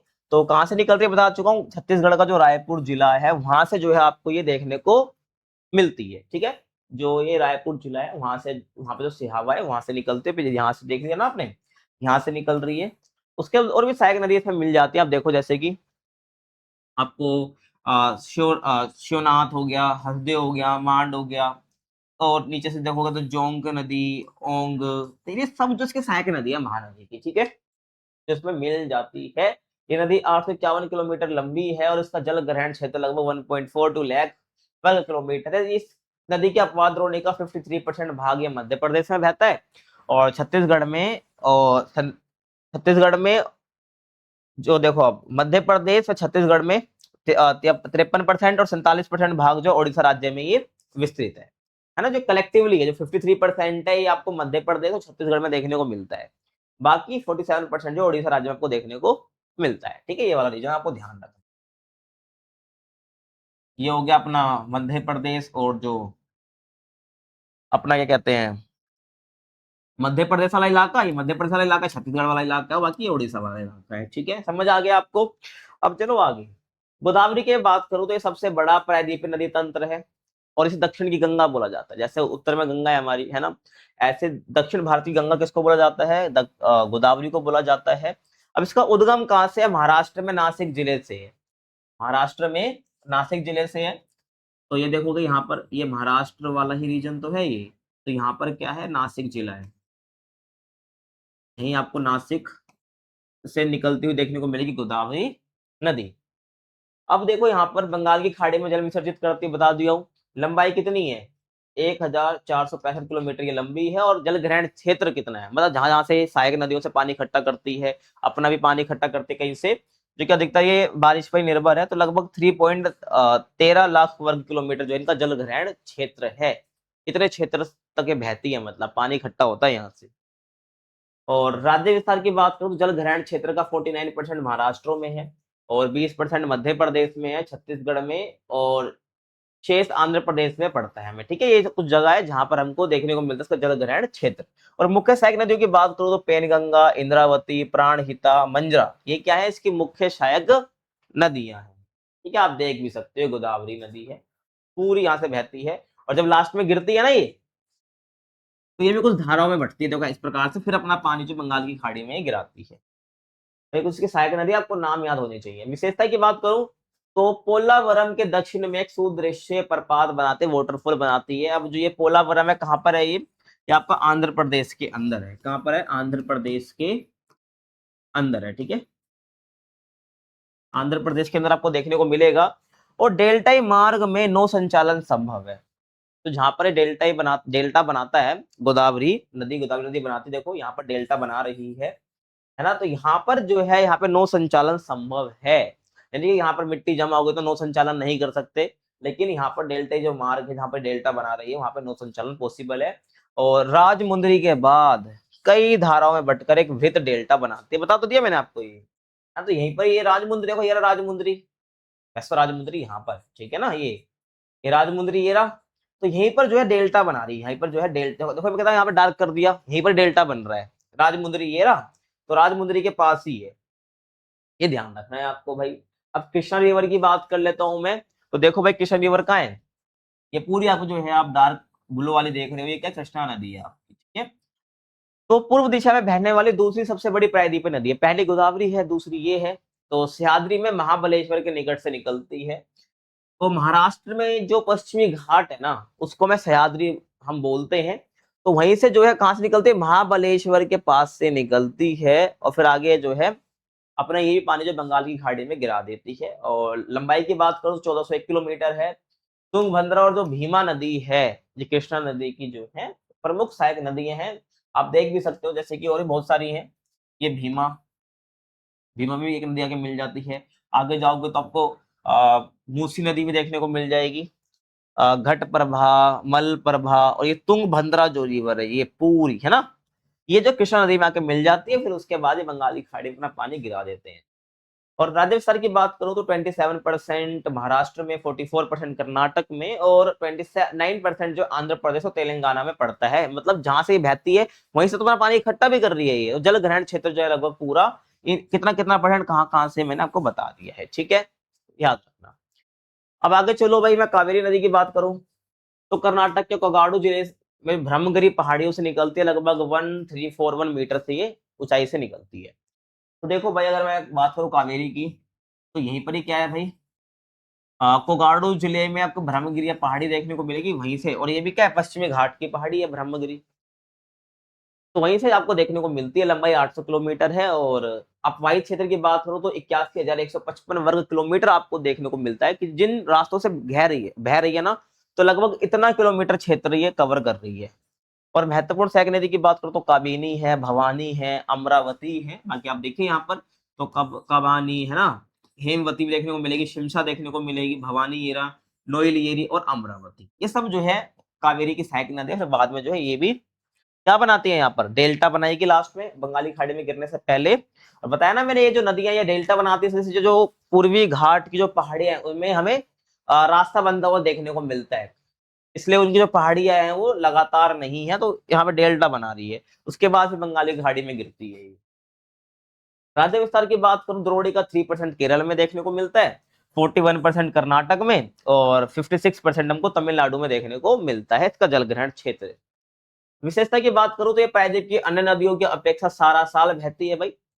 बाकी नदी जो है वो सूखी भी रह जाती है, लेकिन जो ये अपनी नदी है कौन सी भाई, कावेरी नदी, इसकी अगर विशेषता की बात हम कर रहे हैं तो ये पूरा साल बहती है। इसका कारण ये है कि इसके ऊपरी क्षेत्र में दक्षिणी पश्चिम मानसून यानी गर्मी और निचले क्षेत्र में उत्तर पूर्वी मानसून यानी सर्दी दोनों से वर्षा होती है ना। आप जब जलवायु वाला चैप्टर पढ़ोगे अगला, क्या है भाई, जब लौटता हुआ मानसून है ना, जो लौटता हुआ मानसून है तब भी इसमें वर्षा होती है, और जब यहां से मानसून जा रहा है दक्षिण पश्चिम मानसून, तो यहाँ पर ही बारिश करता हुआ जाता है। इस वजह से यहाँ पर जो है दोनों साइड से बारिश हो जाती है, जिससे यहाँ पर जो पानी का भाव बना रहता है।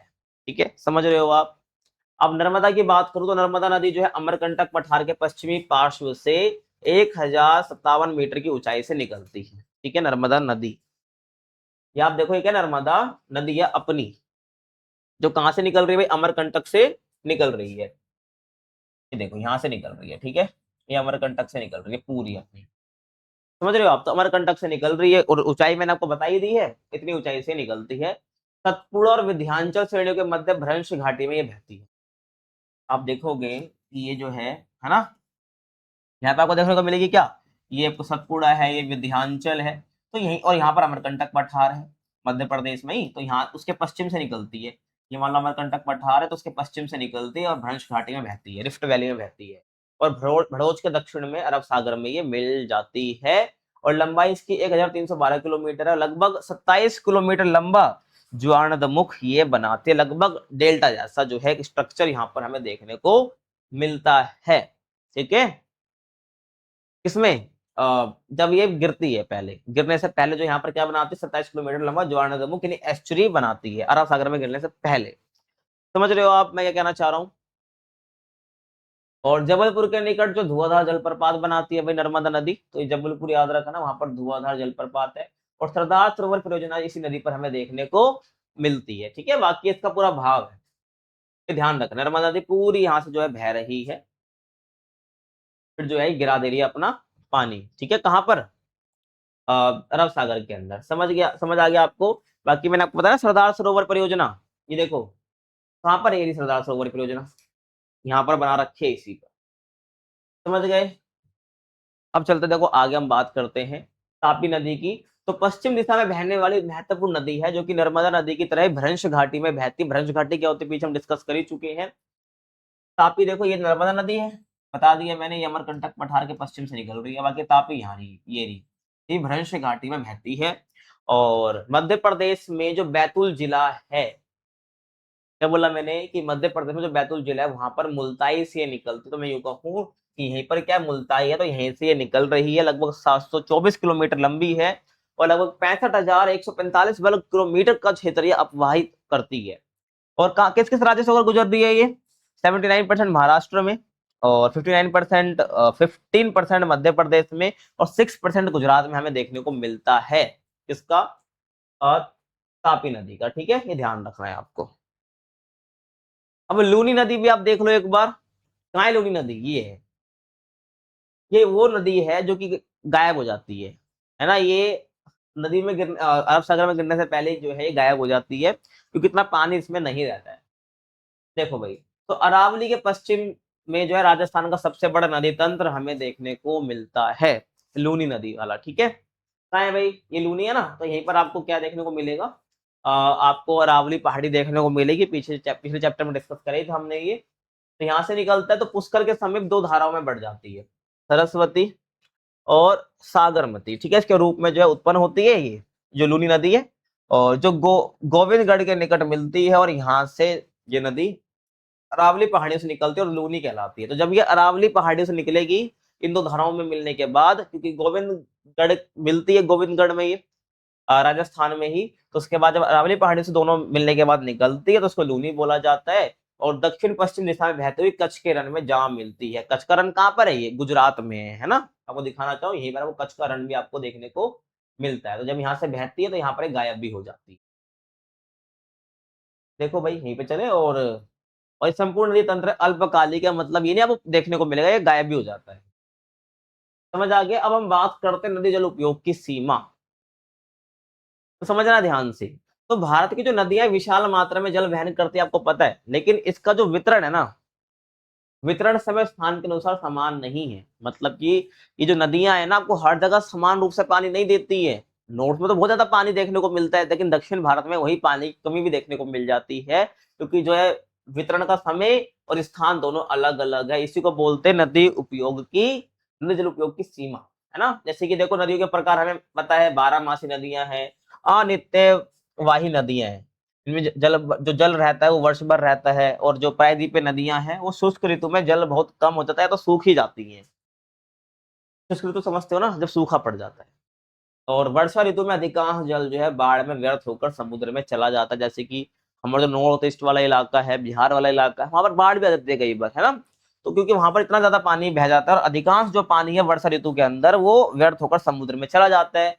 और नतीजन क्या होता है, देश के एक भाग में तो बाढ़ आती है, इतना पानी देखने को मिलता है, और वही दूसरी ओर भाई सूखाग्रस्त रह जाता है। समझ आ गया। अब इसी में है कि जब सीमा की बात करते हैं, नदी जल उपयोग सीमा की बात करते हैं, तो यहाँ पर एक और टॉपिक की हम बात करते हैं, नदी प्रदूषण की, जो कि आपके एग्जाम में भाई आ ही जाता है 3 मार्क्स का। ठीक है, देखिए। तो नदी प्रदूषण क्यों होगा? जैसे मैं बात करूं गंगा, जिसको हम अपनी एक पवित्रता के साथ उसको पूजते हैं, लेकिन लोग उसको भी नहीं छोड़ रहे हैं, उसमें भी गंदगी फैला रहे हैं। यमुना नदी का तो आप हाल देख ही चुके हो। तो देखिए, जो शहरों का गंदा पानी है, सीवेज जिसे कहते हैं, और जो औद्योगिक कूड़ा कचरा है, मतलब जो इंडस्ट्रीज जो होती है वहां से जो कचरा निकलता है, वो डायरेक्ट नदियों में गिरा दिया जाता है, जिससे नदियां प्रदूषित हो जाती हैं। और नदी किनारों पर शमशान घाट होना और मृत शरीरों को नदी में डालना, ये भी प्रदूषण का कारण बनती है। क्या होता है भाई, शमशान घाट होता है तो वहां पर जितने भी वस्त्र कपड़े होते हैं व्यक्तियों के, जो उनके घरों से आए होते हैं, उसको जो है नदियों में बहा दिया जाता है। मृत शरीरों को कई बार नदी में डाल दिया जाता है, उनकी अस्थियों को बहा दिया जाता है। इस वजह से क्या होता है भाई, नदी प्रदूषण हमको देखने को मिलता है। उसके बाद त्योहारों पर जो हमें फूल और जो मूर्तियां होती हैं उसको विसर्जित कर दिया जाता है ना, जिससे जो हमें प्रदूषण देखने को मिलता है। और बड़े पैमाने पर नदी में स्नान और कपड़े धोना भी हमें देखने को मिलता है, जिससे क्या होता है, नदियां गंदी होती हैं। तो ये सब नहीं होना चाहिए, ठीक है। तो इसी के साथ आपका जो ये चैप्टर फिनिश होता है, होप आपको समझ आया होगा। हमने सारे टॉपिक करे हैं लगभग, और डिटेल में करने की कोशिश करी, मैंने आपको हर एक चीज बताई है, आपको समझ भी आई होगी। फिर भी कोई डाउट रहता है तो आप हमसे कमेंट सेक्शन में पूछ सकते हैं, और आप हमसे इंस्टाग्राम पर भी पूछ सकते हैं, यूजर नेम आपके सामने है, ठीक है। और आगे बात करें तो अगर वीडियो पसंद आए तो क्या करना है, आपको चैनल को सब्सक्राइब करना है, लाइक करना है, और कमेंट करना है वीडियो के एंड होने के बाद। अच्छा ठीक है, मतलब प्यारा सा कमेंट करना है कि वीडियो कैसी लगी, और शेयर भी करना है अपने दोस्तों के साथ। मिलते हैं आपसे अगली वीडियो में, तब तक के लिए थैंक्स फॉर वॉचिंग।